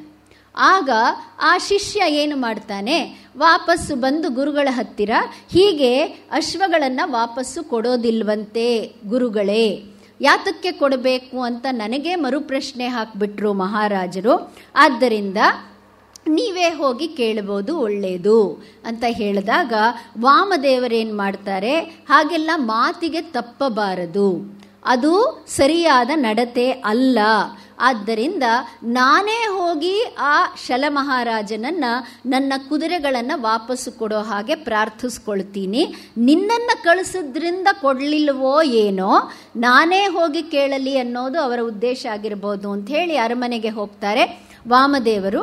ಅಲ್ಲಿ ಹೋಗ್ಬಿಟ್ಟು ಕೇಳ್ತಾರೆ, ಪ್ರಯಚ್ಛ ವಾಮ್ಯೌ ಮಮ ಪಾರ್ಥಿವತ್ವಂ ಕೃತಂ ಹಿತೆ ಕಾರ್ಯಂ ಅಭ್ಯಾಂ ಅಶಕ್ಯಂ ಮಾತ್ವಾ ವಧೀದ್ವರುಣಘೋರ ಪಾಶೈಹಿ ಬ್ರಹ್ಮಕ್ಷತ್ರಸ್ಯ ಅಂತರೇ ವರ್ತಮಾನಂ.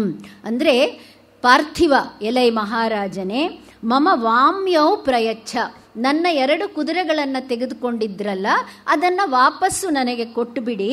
ಅಶಕ್ಯಂ, ಯಾವುದೋ ಕೆಲಸ ಅಸಾಧ್ಯ ಅಂತ ನೀವು ಹೇಳಿ ನನ್ನ ಹತ್ರ ನೀವು ಅಶ್ವಗಳನ್ನು ತೆಗೆದುಕೊಂಡಿದ್ದು, ಅದು ಈವಾಗ ನೀವು ಮಾಡಿ ಮುಗಿಸಿದ್ದೀರಾ ಕೆಲಸವನ್ನು, ಆದ್ದರಿಂದ ನೀವು ನಿಮ್ಮ ಮಾತನ್ನು ಉಳಿಸ್ಕೊಂಡು ನನಗೆ ಅಶ್ವಗಳನ್ನು ವಾಪಸ್ಸು ಕೊಟ್ಟುಬಿಡಿ. ಆಗ ಆ ಅಶ್ವಗಳನ್ನು ಕೇಳಿದ ತಕ್ಷಣ ಇವನ ಒಂದು ಜಂಭ ಗರ್ವ ಇನ್ನಷ್ಟು ನೆತ್ತಿಗೆ ಏರ್ಬಿಡುತ್ತೆ ಶಲನಿಗೆ.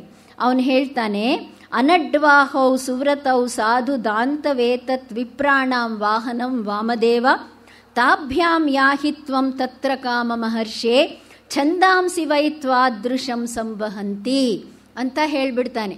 ಏನು ಹಂಗಂದ್ರೆ, ವಾಮದೇವ, ಒಬ್ಬ ಬ್ರಾಹ್ಮಣನಿಗೆ 2 ಎತ್ತುಗಳಿದ್ರೆ ಸಾಕಲ್ವಾ, ಎತ್ತುಗಳಿದ್ರೆ ಸಾಕು, ಕುದುರೆಗಳು ಯಾಕೆ ಬೇಕು?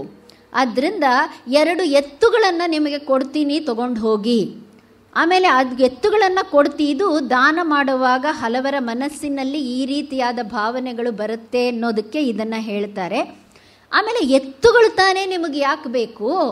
ನೀವು ಮಾಡಿರೋ ವೇದಾಧ್ಯಯನನೇ ನಿಮ್ಮನ್ನು ಎಲ್ಲ ಕಡೆ ಕೊಂಡೊಯ್ಯುತ್ತಲ್ಲ, ನಿಮಗೆ ಯಾವುದೇ ಪ್ರಾಣಿಯ ಅವಶ್ಯಕತೆ ಯಾಕಿರುತ್ತೆ? ವೇದಗಳೇ ಸಾಕು ನಿಮಗೆ, ನಾನೇನೂ ಕೊಡಲ್ಲ ಹೋಗಿ ಅಂದ್ಬಿಡ್ತಾನೆ. ಆಗ ವಾಮದೇವರು ಛಂದಾಂಸಿ ವೈ ಮಾದೃಶಂ ಸಂವಹಂತಿ ಲೋಕೆ ಅಮುಷ್ಮಿನ್ ಪಾರ್ಥಿವ ಯಾನಿ ಸಂತಿ ಅಸ್ಮಿಂಸ್ತು ಲೋಕೆ ಮಮ ಯಾನಮೇತತ್ ಅಸ್ಮದ್ವಧೀನಾಂ ಪರೇಶಾಂ ಚ ರಾಜನ್. ಎಲೈ ಮಹಾರಾಜರೇ, ನೀನು ಹೇಳೋದು ನಿಜ. ಏನಂದರೆ, ವೇದಗಳು ನನ್ನನ್ನು ಎಲ್ಲ ಕಡೆ ಕರೆದುಕೊಂಡು ಹೋಗಬಲ್ಲವು, ಅದೆಲ್ಲವೂ ಪುಣ್ಯಲೋಕಕ್ಕೆ ಹೋಗೋವಾಗ ಕರೆದುಕೊಂಡು ಹೋಗುತ್ತೆ ಹೊರತು ಈಗ ನಾನು ಈ ಭೂಮಿಯ ಮೇಲೆ ಇರೋವರೆಗೆ ನನಗೇನಾದರೂ ಒಂದು ವಾಹನ ಬೇಕಲ್ಲ, ಆದ್ದರಿಂದ ನನ್ನ ಹತ್ರ ಇದ್ದಂಥವು ಆ ಕುದುರೆಗಳು, ಅದನ್ನು ವಾಪಸ್ಸು ಕೊಡಿ ದಯವಿಟ್ಟು, ಇಲ್ಲಿರೋವರೆಗೂ ನಾನು ಅದನ್ನು ಉಪಯೋಗಿಸ್ಬೇಕು, ಅದನ್ನು ವಾಪಸ್ ಕೊಡಿ ಅಂತಾನೆ. ಆಗ ಶಲ ಅವನು ಮುಂಚೆನೇ ಹಠಮಾರಿ, ಅಹಂಕಾರಿಗಳಿಗೆ ಹಠಮಾರಿತನ ಜಾಸ್ತಿ, ಆದ್ದರಿಂದ ಅವನು ಹೇಳ್ತಾನೆ, ಶಲ ಚತ್ವಾರಹತ್ವಾಂ ವಾ ಗರ್ದಭಾಹ ಸಂವಹಂತು ಶ್ರೇಷ್ಠಾಃ ಅಶ್ವತರ್ಯಃ ಹರಯಃ ವಾತರಂಹಾಃ ತೈಹಿತ್ವಂ ಯಾಹಿ ಕ್ಷತ್ರಿಯಸ್ಯ ಏಷಃ ವಾಹಃ ಮಮೈವ ವಾಮ್ಯೌ ನ ತವೈತೌ ಹಿ ವಿದ್ಧಿ. ಅಯ್ಯೋ, ನಿಮಗೆ ಎತ್ತುಗಳನ್ನು ಕೊಡಲ್ಲ, ನಾನು 4 ಕತ್ತೆಗಳನ್ನು ಕೊಟ್ಟು ಬಿಡ್ತೀನಿ. ಗರ್ಧಭ 4 ಚತ್ವಾರಹ 4 ಕತ್ತೆಗಳನ್ನು ಕೊಟ್ಟು ಬಿಡ್ತೀನಿ, ಅದು ಸರಿಯಾಗಿರುತ್ತೆ ನಿಮಗೆ. ಇಲ್ಲ ಕತ್ತೆಗಳು ಬೇಡವಾ, 4 ಹೇಸರ ಕತ್ತೆಗಳನ್ನು ಕೊಡ್ತೀನಿ. ಅದೂ ಬೇಡ ಅಂತಂದರೆ ಉತ್ತಮ ತಳಿಯ 4 ಕುದುರೆಗಳನ್ನು ಕೊಡ್ತೀನಿ. ಆದರೆ ಈ ಕುದುರೆಗಳನ್ನು ನಿಮಗೆ ಕೊಡಲ್ಲ, ನೀವು ಕೇಳಕ್ಕೂ ಬರಬೇಡಿ, ನಾನು ಕೊಡೋದು ಇಲ್ಲ, ನೀವೆಷ್ಟು ಕೇಳಿದ್ರೇನೂ ಅಷ್ಟೇ, ಬೇಕಿದ್ದರೆ ಆ ಕತ್ತೆಗಳನ್ನು ತೆಗೆದುಕೊಂಡು ಹೋಗಿ ಅಂತಾನೆ.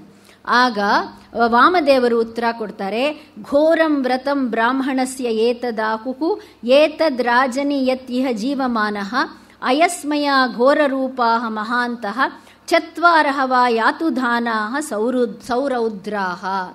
ನೀನು 4 ಕತ್ತೆಗಳನ್ನು, ಈಗ ಇವರಿಗೂ ತಮ್ಮ ಒಂದು ಶಕ್ತಿ ಅಂದರೆ ಸತ್ಯ ಮತ್ತು ಅಸತ್ಯದ ನಡುವೆ ಇದೊಂದು ಘರ್ಷಣೆ, ಇದು ಆಗ್ತಾ ಇರೋದು ಸತ್ಯ ಮತ್ತು ಅಸತ್ಯದ ಮಧ್ಯೆ ಘರ್ಷಣೆ.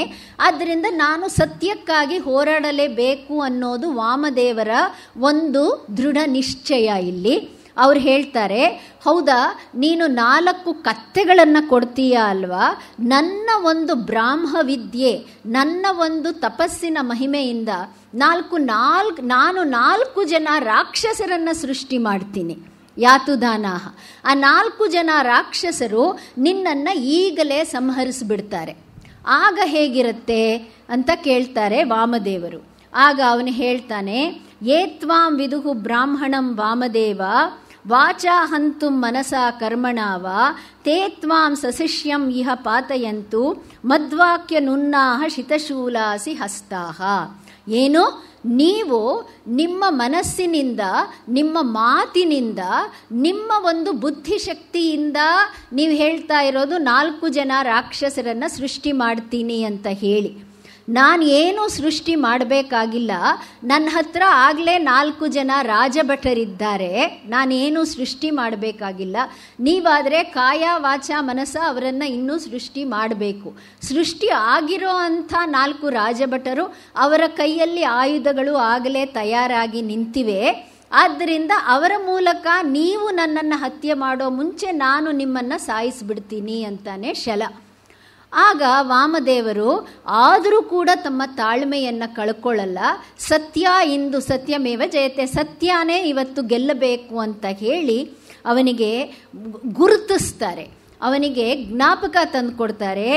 ಮಮೈವ ಏತೌ ವಾಮ್ಯೋ ಪ್ರತಿಗೃಹ್ಯ ರಾಜನ್ ಪುನರ್ದದಾನೀತಿ ಪ್ರಪದ್ಯ ಮೇತ್ವಂ ಪ್ರಯಚ್ಛ ಶೀಘ್ರಂ ಮಮ ವಾಮ್ಯೌ ತ್ವಮಶ್ವೌ ಯದಿ ಆತ್ಮಾನಂ ಜೀವಿತುಂ ತೇ ಕ್ಷಮಂ ಸ್ಯಾತ್. ಈಗ ಬಹಳ ಒಳ್ಳೆಯ ಮಾತಿನಿಂದ ನೋಡು ಶಲ, ನೀನು ನನ್ನ ಆಶ್ರಮಕ್ಕೆ ಬಂದು ನನ್ನ ಹತ್ತಿರಾನೇ 2 ಅಶ್ವಗಳನ್ನು ತಗೊಂಡು ಮಮಯೇವ ಏತೌ ವಾಮ್ಯೌ, ನನ್ನ 2 ವಾಮ್ಯಾಶ್ವಗಳನ್ನು ತೆಗೆದುಕೊಂಡು ಪ್ರತಿಗೃಹ್ಯ ತೆಗೆದುಕೊಂಡು ಪುನಃ ದದಾನಿ ಇತಿ ಪ್ರಪದ್ಯ ಮೇತ್ವಂ, ಮತ್ತೆ ಇದನ್ನು ವಾಪಸ್ಸು ಕೊಡ್ತೀನಿ ಅಂತ ಮಾತು ಕೊಟ್ಟಿದೀಯ ಕೂಡ. ಅದನ್ನು ಜ್ಞಾಪಿಸ್ಕೋ, ನೀನು ಕೊಟ್ಟಿರೋ ಮಾತನ್ನು ಜ್ಞಾಪಿಸ್ಕೋ. ಶೀಘ್ರಂ ಪ್ರಯಚ್ಛ, ಕೊಟ್ಟಿರೋ ಮಾತಿನ ಪ್ರಕಾರ ನನ್ನ 2 ಕುದುರೆಗಳನ್ನು ನೀನು ವಾಪಸ್ಸು ಕೊಟ್ಟುಬಿಡು. ತ್ವಂ ಅಶ್ವೌ ವಾಮ್ಯೌ, ಆ 2 ವಾಮ್ಯಶ್ವಗಳೇ ನನಗೆ ಬೇಕು. ಯದಿ ಆತ್ಮಾನಂ ಜೀವಿತುಂ ತೇ ಕ್ಷಮಂ ಸ್ಯಾತ್, ನಾನು ಸೃಷ್ಟಿ ಮಾಡುವ 4 ರಾಕ್ಷಸರ ಕೈಯಲ್ಲಿ ನಿನ್ನನ್ನು ನೀನು ರಕ್ಷಿಸಿಕೊಳ್ಳುವ ಒಂದು ಸಾಮರ್ಥ್ಯ ನಿನಗೆ ಇದ್ದರೆ ನೀನು ಮುಂದೆ ಹೆಜ್ಜೆ ಹಾಕು, ಇಲ್ಲದಿದ್ದರೆ ನನಗೆ ನನ್ನ ಅಶ್ವಗಳನ್ನು ವಾಪಸ್ಸು ಕೊಟ್ಟು ಬಿಡು. ನಿನ್ನ ಮಾತನ್ನು ನೀನು ಉಳಿಸ್ಕೋ, ಕೊಟ್ಟ ಮಾತಿಗೆ ತಪ್ಪಬೇಡ. ಆಗ ನ ಬ್ರಾಹ್ಮಣೇಭ್ಯ ಮೃಗಯ ಪ್ರಸೂತೌ ನ ತ್ವಾನುಶಂಸ್ ಅಸ್ಮಿ ಅದ್ಯ ಪ್ರಭೃತಿ ಅಸತ್ಯಂ ತವೈವ ಆಜ್ಞಾಂ ಸಂಪ್ರಣಿಧಾಯ ಸರ್ವಾಂ ತಥಾ ಬ್ರಹ್ಮನ್ ಪುಣ್ಯಲೋಕಂ ಲಭೇಯಂ. ಅವನು ಹೇಳ್ತಾನೆ, ಶಲ ವಾಮದೇವರೇ, ನೀನು ಒಬ್ಬ ತಪಸ್ವಿಯಾದವನಿಗೆ ಅಶ್ವಗಳ ಅವಶ್ಯಕತೆ ಏನು? ಬೇಟೆಯಾಡೋ ಅಂಥ ಅವಶ್ಯಕತೆಯೂ ಇಲ್ಲ, ಅಂಥ ಒಂದು ಸಂದರ್ಭನೂ ನಿನಗೆ ಬರೋದಿಲ್ಲ. ಆದ್ದರಿಂದ ನಿನಗೆ ಅಶ್ವಗಳು ಯಾಕೆ? ಆದ್ದರಿಂದ ನಾನು ಕೊಡೋದಿಲ್ಲ ಅಂದರೆ ನಾನು ಮಾತು ಕೊಡಲಿಲ್ಲ ಅಂತ ಹೇಳಲಿಲ್ಲ, ನಾನು ಕೊಟ್ಟೆ ಅನ್ನೋದನ್ನು ಅವನು ಮುಚ್ಚಿಡಲೂ ಇಲ್ಲ. ಹೌದು, ನಾನು ಕೊಡಲ್ಲ, ಯಾಕೆ ಅಂದರೆ ನಿನಗೆ ಇದರ ಅವಶ್ಯಕತೆ ಇಲ್ಲ, ಅದು ಉಪಯೋಗಿಸೋ ಅಂಥ ಸಂದರ್ಭ ಕೂಡ ನಿನಗೆ ಬರೋದಿಲ್ಲ, ಆದ್ದರಿಂದ ನಾನು ಕೊಡೋದಿಲ್ಲ.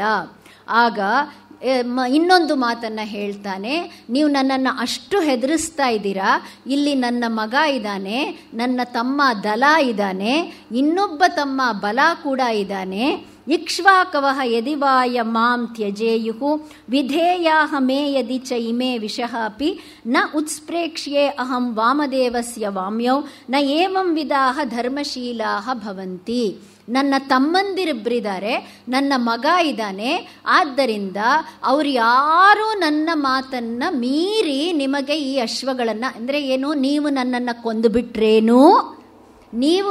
ಕೊಂದುಬಿಟ್ರೇನು, ನನ್ನ ತಮ್ಮಂದಿರಾಗಲಿ ನನ್ನ ಮಗ ಆಗಲಿ ನಿಮಗೆ ಆ ಅಶ್ವವನ್ನು ಹಿಂದಿರುಗಿಸೋದಿಲ್ಲ. ಆದ್ದರಿಂದ ನನ್ನನ್ನು ಕೊಂದು ಕೂಡ ನಿಮಗೆ ಏನೂ ಲಾಭ ಇಲ್ಲ. ಆದ್ದರಿಂದ ಅವರೇನಾದರೂ ನನ್ನ ಮಾತನ್ನು ಮೀರಿ ನನ್ನ ತಮ್ಮಂದಿರು ನಿನಗೆ ವಾಪಸ್ಸು ಕೊಟ್ಟುಬಿಟ್ರೆ ವಾಮ್ಯಶ್ವಗಳನ್ನು, ಅದು ಧರ್ಮ ಅಲ್ಲ ಅಂತ ಧರ್ಮದ ಬಗ್ಗೆ ವಾಮದೇವರಿಗೆ ಪಾಠ ಕಲಿಸೋಕ್ಕೆ ಬರ್ತಾನೆ. ಯಾರೋ ಶಲ. ಆಗ ವಾಮದೇವರಿಗೆ ಈಗ ತಾಳ್ಮೆ ಹೋಗ್ಬಿಡತ್ತೆ, ಸಹಿಸ್ಕೊಳ್ಳೋದಕ್ಕೆ ಆಗಲ್ಲ. ಅಲ್ಲೇ ಇದ್ದಂಥ ತಾವೇ ಸೃಷ್ಟಿಸಿದಂಥ 4 ರಾಕ್ಷಸರನ್ನು ಕರೀತಾರೆ.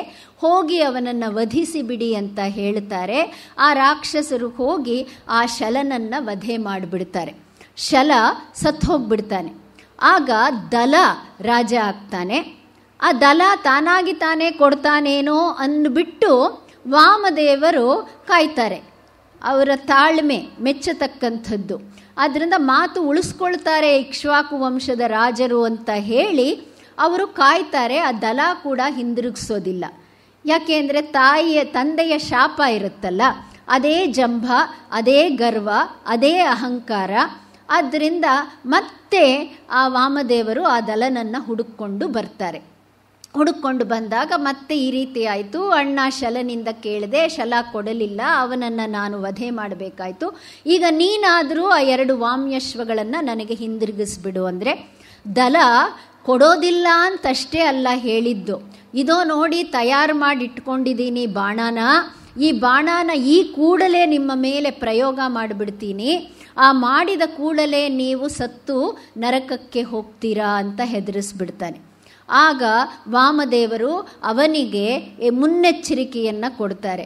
ನೀನು ನನ್ನ ಮೇಲೆ ಬಾಣ ಪ್ರಯೋಗ ಮಾಡೋದಕ್ಕಿಂತ ಮುಂಚೆ ನಿನ್ನ ಬಗ್ಗೆ ನೀನು ನಿನ್ನ ಕ್ಷೇಮವನ್ನು ಸ್ವಲ್ಪ ಎಚ್ಚರ ವಹಿಸ್ಕೋ. ನಿನಗೇನಾಗತ್ತೆ ನನಗೆ ಬಾಣ ಪ್ರಯೋಗ ಮಾಡೋದಕ್ಕಿಂತ ಮುಂಚೆ ಅನ್ನೋದರ ಬಗ್ಗೆ ಸ್ವಲ್ಪ ಯೋಚನೆ ಮಾಡುವಂತಾನೆ.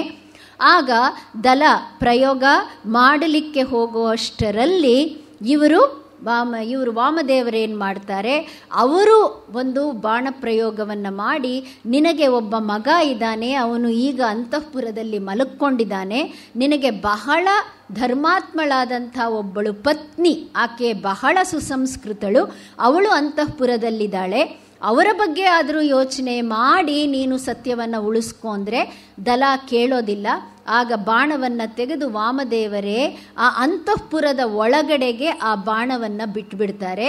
ಆಗ ದಲನ ಮಗ ಅಂತಃಪುರದಲ್ಲಿದ್ದವನಿಗೆ ಆ ಬಾಣ ಚುಚ್ಚಿಬಿಡುತ್ತೆ. ಅವನು ಸತ್ತೋಗ್ಬಿಡ್ತಾನೆ. ಆಗ ದಲನಿಗೆ ಮಹಾ ಕೋಪ ಬಂದ್ಬಿಟ್ಟು ಮಹಾವ್ಯಥೆ ಪಡ್ತಾನೆ, ಮಗ ಸತ್ತೋದ ಅಂತ. ನಿಮ್ಮನ್ನು ನಾನು ಜೀವಸಹಿತ ಉಳಿಸಲ್ಲ ಅಂತ ಹೇಳಿ ಅವನು ಮತ್ತೊಂದು ಬಾಣವನ್ನು ತೆಗೆದುಕೊಂಡು ಈ ವಾಮದೇವರ ಮೇಲೆ ಪ್ರಯೋಗ ಮಾಡಬೇಕು ಅಂತ ಪೂರ್ತಿ ತಯಾರಾಗಿ ಇಟ್ಟುಕೊಳ್ಳೋ ಅಷ್ಟೊತ್ತಿಗೆ ಅವನ 2 ಕೈಗಳು ಬಿದ್ದೋಗುತ್ತೆ, ಅಂದರೆ ನಿಷ್ಕ್ರಿಯವಾಗಿಬಿಡತ್ತೆ. 2 ಕೈಗಳು ಅಲ್ಲಾಡ್ಸೋಕ್ಕೆ ಕೂಡ ಆಗಲ್ಲ. ಆ ಬಾಣ ಕೈಯಲ್ಲಿ ಹಾಗೇ ಇರುತ್ತೆ, 2 ಕೈಗಳಲ್ಲಿ ಚಲನೆ ಹೊಟ್ಟೋಗ್ಬಿಡುತ್ತೆ, ಬಾಣ ಪ್ರಯೋಗ ಮಾಡಲಿಕ್ಕೆ ಆಗೋದಿಲ್ಲ. ಆಗ ಆ ಹೆಂಡತಿ ಮಗ ಸತ್ತೋದ್ನಲ್ಲ ಅಂತ ಹೇಳಿ ಅವನ ಶವವನ್ನು ಹೊತ್ತುಕೊಂಡು ಓಡಿ ಬರ್ತಾಳೆ ಅಂತಃಪುರದಿಂದ. ಈ ವಾಮದೇವರ ಕಾಲಿಗೆ ಶವವನ್ನು ಈ ಕಾಲಿನ ಅಡಿಯಲ್ಲಿ ಇಟ್ಟು, ನನ್ನ ಪತಿ ಮಾಡಿರೋದು ಮಹಾಪರಾಧ ಮತ್ತು ನನ್ನ ಭಾವನವರಾದ ಶಲ ಮಾಡಿದ್ದು ಕೂಡ ಮಹಾಪರಾಧ, ಅವರೆಲ್ಲರ ಪರವಾಗಿ ನಾನು ಕ್ಷಮೆ ಕೋರ್ಕೊಳ್ತಾ ಇದ್ದೇನೆ. ನಾನು ಇವರನ್ನು ಸರಿ ದಾರಿಗೆ ತರ್ತೀನಿ, ಆದರೆ ಅವರನ್ನು ಸನ್ಮಾರ್ಗಕ್ಕೆ ತರುವಂಥ ಒಂದು ಶಕ್ತಿಯನ್ನು ದಯವಿಟ್ಟು ನೀವು ನನಗೆ ಆಶೀರ್ವಾದ ಮೂಲಕವಾಗಿ ನನಗೆ ಕೊಡಿ. ದಯವಿಟ್ಟು ಇವರು ಮಾಡಿದಂಥ ಅಪರಾಧಗಳನ್ನು ಮನ್ನಿಸಿ ನಮ್ಮನ್ನು ಹರಸಿ ಇಕ್ಷ್ವಾಕು ವಂಶ ಮಹಾ ಕೀರ್ತಿವಂತವಾದದ್ದು, ಕೀರ್ತಿಯುತವಾದದ್ದು, ಅದು ಹಾಗೇ ಅಜರಾಮರವಾಗಿರಬೇಕು ಅಂತಂದರೆ ನೀವು ದಯವಿಟ್ಟು ಹರಸಿ ಅಂತ ವಾಮದೇವರನ್ನು ಕೇಳಿಕೊಂಡಾಗ ದಲನಿಗೆ ಆ ವಾಮದೇವರು ಆತನ ಪತ್ನಿಯನ್ನು ತೋರಿಸಿ, ಆಕೆಯಲ್ಲಿ ಇರತಕ್ಕಂಥ ಒಂದು ಒಳ್ಳೆಯ ಸಂಸ್ಕೃತಿ ನಿಮ್ಮಲ್ಲಿ ಯಾಕೆ ಇಲ್ಲ? ಇದಕ್ಕೆ ಕಾರಣ ನಿಮ್ಮ ಪರೀಕ್ಷಿತ ಮಹಾರಾಜನ ಪತ್ನಿ ಅಂದರೆ ಅವನ ಮಾವನಾದ ಮಂಡುಕ ರಾಜ ಕೊಟ್ಟಿರತಕ್ಕಂಥ ಒಂದು ಶಾಪವೇ ಕಾರಣ. ಆ ಶಾಪದ ಪರಿಣಾಮವಾಗಿ ಆ ಒಂದು ಅಹಂಕಾರ, ಈ ರೀತಿಯಾದಂಥ ದುರ್ಗುಣಗಳು ವಂಶಪಾರಂಪರ್ಯವಾಗಿ ಅದು ನಡ್ಕೊಂಡು ಬರ್ತಾ ಇದೆ. ಈಕೆಯ ಒಂದು ಸದ್ಗುಣದಿಂದ ಮತ್ತೆ ಈ ಕುಲ ಉದ್ಧಾರವಾಗತ್ತೆ ಅಂದಾಗ ದಲ, ನಾನು ಮಾಡಿದ್ದು ತಪ್ಪಾಯಿತು, ದಯವಿಟ್ಟು ಕ್ಷಮಿಸಿ, ಇನ್ಮೇಲೆ ನನಗೆ ಒಳ್ಳೆಯ ಬುದ್ಧಿ ಬರೋ ಹಾಗೆ ಹರಸಿ ಅಂತ ಹೇಳಿ ವಾಮದೇವರ ಕಾಲಿಗೆ ಬಿದ್ದು ಕ್ಷಮಾಪಣೆಯನ್ನು ಕೇಳಿಕೊಂಡಾಗ ಆ ಶಾಪ ವಿಮೋಚನೆ ಆಗತ್ತೆ. ಹೀಗೆ ಈ ಕಥೆ, ಈ ಒಂದು ಉಪಾಖ್ಯಾನ ಏಕೆ ಇತರ ಉಪಾಖ್ಯಾನಗಳಷ್ಟೇ ವಿಶೇಷವಾದದ್ದು ಅಂತ ನನಗೆ ಅನಿಸುತ್ತೆ ಅಂದರೆ, ಇದರಲ್ಲಿ ಎಲ್ಲ ಮೌಲ್ಯಗಳು ಅಡಗಿವೆ. ಒಂದು ಕೃತಜ್ಞತೆ ಅಂದರೆ ಏನು, ಕೃತಘ್ನ ಅಂದರೆ ಏನು, ಕೊಟ್ಟ ಮಾತನ್ನು ಉಳಿಸ್ಕೊಳ್ಳೋದು ಅಂದರೆ ಏನು, ಹೇಗೆ ನಾವು ಮಾಡಿದ ಒಂದು ತಪ್ಪು ನಮ್ಮ ಮಕ್ಕಳ ಮೇಲೆ ಅದು ಪರಿಣಾಮವನ್ನು ಬೀರುತ್ತೆ, ಅವರು ಅದರಿಂದ ಕಷ್ಟ ಅನುಭವಿಸಬೇಕಾಗತ್ತೆ, ನಂತರ ಅವರಲ್ಲಿ ಕೂಡ ಹಿರಿಯರಿಂದ ಯಾವ ರೀತಿ ದುರ್ಗುಣಗಳು ಬರತಕ್ಕಂಥ ಒಂದು ಸಂದರ್ಭಗಳು ಹುಟ್ಟುಕೊಳ್ಳುತ್ತವೆ, ಹೇಗೆ ಅದು ಹುಟ್ಟುಕೊಳ್ಳತಕ್ಕಂಥ ಒಂದು ಸಂದರ್ಭಗಳು ನಿರ್ಮಾಣ ಆದರೂ ಅವರು ಅದನ್ನು ತ್ಯಜಿಸಬೇಕು ಅನ್ನೋ ಮನೋಬುದ್ಧಿಯನ್ನು ಪಡ್ಕೊಳ್ಳಲ್ಲ. ಯಾಕೆಂದರೆ ಹಿರಿಯರು ಆ ಕೆಟ್ಟ ಹಾದಿಯಲ್ಲಿ ನಡೀತಾ ಇರ್ತಾರೆ. ಇದೆಲ್ಲವನ್ನು ತಿಳಿಸ್ಕೊಡುತ್ತೆ ಇದು. ಒಂದು ಕಡೆ ವಾಮದೇವರು ಸತ್ಯಕ್ಕಾಗಿ ಹೋರಾಡಿದ್ದು, ಒಂದು ಕಡೆ ಶಲ ಮತ್ತು ದಲ ಅಸತ್ಯಕ್ಕಾಗಿ ಹೋರಾಡಿದ್ದು, ಒಂದು ಕಡೆ ಆ ಶಲ ಕೃತಘ್ನನಾಗೋದು, ಮತ್ತು ಒಂದು ಹೆಣ್ಣಿಗೆ ಮತ್ತು ನಮ್ಮ ಪುರಂದರದಾಸರು ಹೇಳಿದ ಹಾಗೆ ಯಾರು ಹಿತವರು ನಿನಗೆ ಈ ಮೂವರೊಳಗೆ ಅಲ್ವೇ, ಹಾಗೆ ಹೇಳಿದ ಹಾಗೆ ಹೆಣ್ಣು ಹೊನ್ನು ಮಣ್ಣು ಇವುಗಳಿಂದ ನಮ್ಮ ಜೀವನವನ್ನೇ ನಾವು ನಾಶ ಮಾಡಿಕೊಳ್ಳತಕ್ಕಂಥ ಸಂದರ್ಭಗಳು ಅನೇಕ ಹುಟ್ಟುಕೊಳ್ಳುತ್ತವೆ ನಮ್ಮ ಜೀವನದಲ್ಲಿ. ಹಾಗೆ ಒಂದು ಹೆಣ್ಣಿನ ವ್ಯಾಮೋಹಕ್ಕೆ ಸಿಕ್ಕಿ, ಈ ಬೇಟೆಯ ವ್ಯಾಮೋಹಕ್ಕೆ ಸಿಕ್ಕಿ, ಹೇಗೆ ತಂದೆ ಮಗ ಇಬ್ಬರೂ ಕೂಡ ಒಂದು ಕೆಟ್ಟ ದಾರಿಯನ್ನು ಹಿಡಿಯೋ ಅಂಥ ಪರಿಸ್ಥಿತಿ ಉದ್ಭವ ಆಯಿತು. ಈ ಕೆಟ್ಟ ಚಟಕ್ಕೆ ಅವರು ಯಾತಕ್ಕೆ ಬಿದ್ದರು, ಇವೆಲ್ಲವನ್ನು ಈ ಒಂದು ಕಥೆಯಲ್ಲೇ ನಾವು ನೋಡ್ಬೋದು. ಆದ್ದರಿಂದ ನನಗೆ ಈ ಕಥೆ ಬಹಳ ಮುಖ್ಯ ಅಂತ ಅನ್ನಿಸ್ತು. ಇದರಲ್ಲಿ ಕಲ್ತ್ಕೋಬೇಕಾದದ್ದು ಬೇಕಾದಷ್ಟಿದೆ. ಈ ರೀತಿಯಾಗಿ ಈ ಉಪಾಖ್ಯಾನವನ್ನು ಹೇಳಿ ಅವರು ಮಾರ್ಕಂಡೇಯರು ಯುಧಿಷ್ಠಿರನಿಗೆ ಹೇಳಿ ಮತ್ತೆ ಅದೇ ಒಂದು ಬುದ್ಧಿವಾದವನ್ನು ಹೇಳ್ತಾರೆ. ನಿನ್ನಲ್ಲಿ ಎಲ್ಲ ಗುಣಗಳಿರೋದ್ರಿಂದ ನನಗೇನೂ ಭಯ ಇಲ್ಲ, ನೀನು ಇವನ್ನೆಲ್ಲ ಯಾವುದಕ್ಕೂ ನೀನು ಸಿಕ್ಕಾಕ್ಕೊಳ್ಳೋವನಲ್ಲ, ಧರ್ಮರಾಯನಾಗೇ ನೀನು ಉಳಿತೀಯ ಅಂತ ಹೇಳ್ತಾರೆ. ಇಲ್ಲಿಗೆ ಈ ಉಪಾಖ್ಯಾನ ಮುಗಿಯುತ್ತೆ. ಇನ್ನು ಬಹು ಸಂಕ್ಷಿಪ್ತವಾಗಿ ಕೊನೆಯ ಒಂದು ಉಪಾಖ್ಯಾನವನ್ನು ತಮ್ಮ ಮುಂದೆ ಇಟ್ಟು ನನ್ನ ಈ ಮಾತನ್ನು ಮುಗಿಸ್ತೇನೆ. ಬಹು ಸಂಕ್ಷಿಪ್ತವಾಗಿ ಇದನ್ನು ಹೇಳಬೇಕಾಗಿದೆ, ಸಮಯಾವಕಾಶ ಇಲ್ಲದೇ ಇರೋದ್ರಿಂದ. ಇದು ನಮಗೆ ಉದ್ಯೋಗ ಪರ್ವದಲ್ಲಿ ಬರತಕ್ಕಂಥ ಒಂದು ಉಪಾಖ್ಯಾನ. ಬಹಳ ಚೆನ್ನಾಗಿದೆ, ಆದರೆ ಬಹಳ ಚಿಕ್ಕದಾದಂಥ ಒಂದು ಉಪಾಖ್ಯಾನ. ಕಲಿಯಬೇಕಾದದ್ದು ಬೇಕಾದಷ್ಟು ಇರುವಂಥ ಒಂದು ಉಪಾಖ್ಯಾನ. ನಮ್ಮ ಶ್ರೀಕೃಷ್ಣ ಪಾಂಡವರ ದೂತನಾಗಿ, ಅವರ ರಾಯಭಾರಿಯಾಗಿ ಹಸ್ತಿನಾಪುರಕ್ಕೆ ಹೋಗಿ ದುರ್ಯೋಧನನಿಗೆ ರಾಜಸಭೆಯಲ್ಲಿ ಅವನಿಗೆ ಪಾಂಡವರ ಪರವಾಗಿ ರಾಯಭಾರಿತ್ವವನ್ನು ಮಾಡ್ತಾನೆ. ಎಷ್ಟು ಚಾಕಚಕ್ಯತೆಯಿಂದ, ಎಷ್ಟು ನೈಪುಣ್ಯತೆಯಿಂದ ತನ್ನ ಒಂದು ಮಾತನ್ನು ಅವರ ಮುಂದೆ ಇಡ್ತಾನೆ. ಯಾರು? ಶ್ರೀಕೃಷ್ಣ. ಅಂದರೆ ದುರ್ಯೋಧನ ಅದುವರೆಗೆ ಪಾಂಡವರಿಗೆ ಮಾಡಿದಂಥ ಕುತಂತ್ರಗಳನ್ನೆಲ್ಲ ಬಹಳ ಮೃದುವಾಗಿ, ವಿನಯವಾಗಿ, ಆದರೆ ಅಷ್ಟೇ ನೇರವಾಗಿ, ಮನಸ್ಸಿಗೆ ನೋವಾಗದ ಹಾಗೆ ಎಳೆಯಾಗಿ ಬಿಚ್ಚಿಡ್ತಾನೆ ಅವರ ಮುಂದೆ. ಅಲ್ಲಿ ಬೇಕಾದಷ್ಟು ಜನ ರಾಜರೆಲ್ಲ ನೆರೆದಿರ್ತಾರೆ, ಅವರೆಲ್ಲ ಬೆರಗಾಗೋಗ್ತಾರೆ. ಕೃಷ್ಣನ ಈ ಒಂದು ವಾಕ್ಚಾತುರ್ಯದಿಂದ ಅವರು ಬಹಳ ಸಂಮೋಹನಗೊಂಡು ಬಿಡ್ತಾರೆ. ಯಾರಿಗೂ ಈಗ ಕೃಷ್ಣ ಒಂದೊಂದು ಅಂಶವನ್ನು, ಒಂದೊಂದು ವಿಚಾರವನ್ನು ತೆಗೆದುಕೊಂಡು ನೀನು ಹೀಗೆ ಮಾಡಿದೆ, ಅದರ ಪರಿಣಾಮ ಹೀಗಾಯಿತು, ಅದರಿಂದ ಈ ಪರಿಣಾಮ ಆಯಿತು, ಅದರಿಂದ ಈ ಪರಿಣಾಮ ಆಯಿತು ಅಂತ ಒಂದು ಸರಣಿಯ ರೀತಿಯಲ್ಲಿ ಕೃಷ್ಣ ಅವರ ಮುಂದಿಟ್ಟಾಗ ಯಾರಿಗೂ ಅವನಿಗೆ ಪ್ರತ್ಯುತ್ತರವನ್ನು ಕೊಡುವಂತಹ ಒಂದು ಧೈರ್ಯನೇ ಉಂಟಾಗೋದಿಲ್ಲ. ದುರ್ಯೋಧನನಿಗಾಗಲಿ ರಾಜರಿಗಾಗಲಿ ಯಾರಿಗೂ ಆ ಧೈರ್ಯ ಬರಲ್ಲ.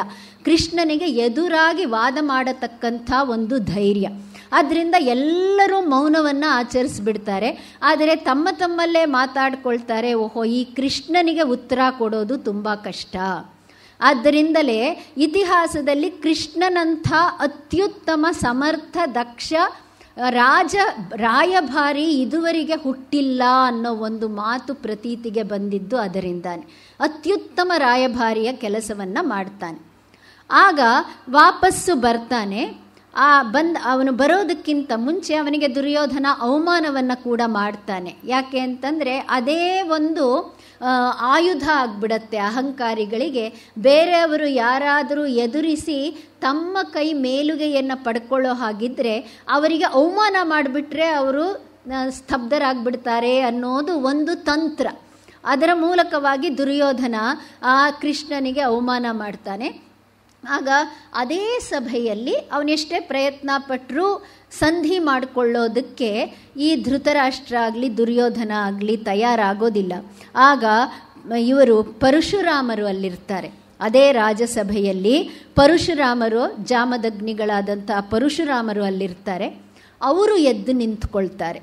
ಅವರು ಎದ್ದು ನಿಂತ್ಕೊಂಡು ಧೃತರಾಷ್ಟ್ರನನ್ನು ಉದ್ದೇಶಿಸಿ ಮಾತನಾಡ್ತಾರೆ. ಧೃತರಾಷ್ಟ್ರ, ಇಷ್ಟರವರೆಗೆ ಕೃಷ್ಣ ಎಷ್ಟು ಒಳ್ಳೆಯ ರೀತಿಯಲ್ಲಿ ನಿಮಗೆ ಬುದ್ಧಿವಾದವನ್ನು ಹೇಳ್ದ, ಆದರೆ ನಿಮ್ಮ ಮನಸ್ಸು ಯಾಕೋ ಪರಿವರ್ತನೆ ಆಗಲಿಲ್ಲ. ಈಗ ನಾನು ಕೃಷ್ಣ ಹೇಳಿದಂಥ ಎಲ್ಲ ಸತ್ಯಾಂಶಗಳನ್ನು ಒಂದು ಉದಾಹರಣೆಯ ಮೂಲಕ ನಿಮ್ಮ ಮುಂದೆ ಇಡ್ತೇನೆ. ಅದನ್ನು ನೀವು ಕೇಳಿಸ್ಕೊಳ್ಳಿ. ಇದು ಸತ್ಯವಾದ ಒಂದು ಕಥೆ. ಅದು ಕೃಷ್ಣನ ನೀತಿಯ ಬಗ್ಗೆನೇ ಹೇಳುತ್ತೆ. ಅದನ್ನು ನೀವು ಕೇಳಿಸ್ಕೊಂಡು ನಂತರ ಅದನ್ನು ನೀವು ಅಳವಡಿಸ್ಕೊಳ್ಳಬೇಕು ಅಂತ ನಿಮಗೆ ಅನಿಸಿದ್ರೆ ಅದನ್ನು ನೀವು ಅಳವಡಿಸ್ಕೊಳ್ಳಿ ಅಂತ ಹೇಳಿ ಪರಶುರಾಮರು ಪ್ರಾರಂಭ ಮಾಡ್ತಾರೆ. ಅದೇ ಈ ಉಪಾಖ್ಯಾನದ ವಸ್ತು. ಅದೇನು ಅಂದರೆ, ಹಿಂದೆ ಒಬ್ಬ ರಾಜ ಇದ್ದ. ಅವನ ಹೆಸರು ದಂಭೋದ್ಭವ. ದಂಭ ಅಂದ್ರೇ ಗರ್ವ, ಉದ್ಭವ ಅಂದರೆ ಹುಟ್ಟೋದು. ಗರ್ವದಿಂದ ಹುಟ್ಟಿದವನು ಆ ರಾಜ ದಂಭೋದ್ಭವ. ಎಲ್ಲರಿಗೂ ಪ್ರತಿ ದಿವಸ ಎದ್ದ ಕೂಡಲೇ ಒಂದೊಂದು ಹವ್ಯಾಸ ಇರುತ್ತೆ. ಅದೇ ರೀತಿ ಈ ದಂಭೋದ್ಭವನಿಗೂ ಒಂದು ಹವ್ಯಾಸ ಇತ್ತು. ಏನಂದರೆ, ಬೆಳಗ್ಗೆ ಎದ್ದ ಕೂಡಲೇ ನಿತ್ಯ ಕರ್ಮಗಳನ್ನೆಲ್ಲ ಮುಗಿಸ್ಕೊಂಡು ರಾಜಸಭೆಗೆ ಬರೋದು.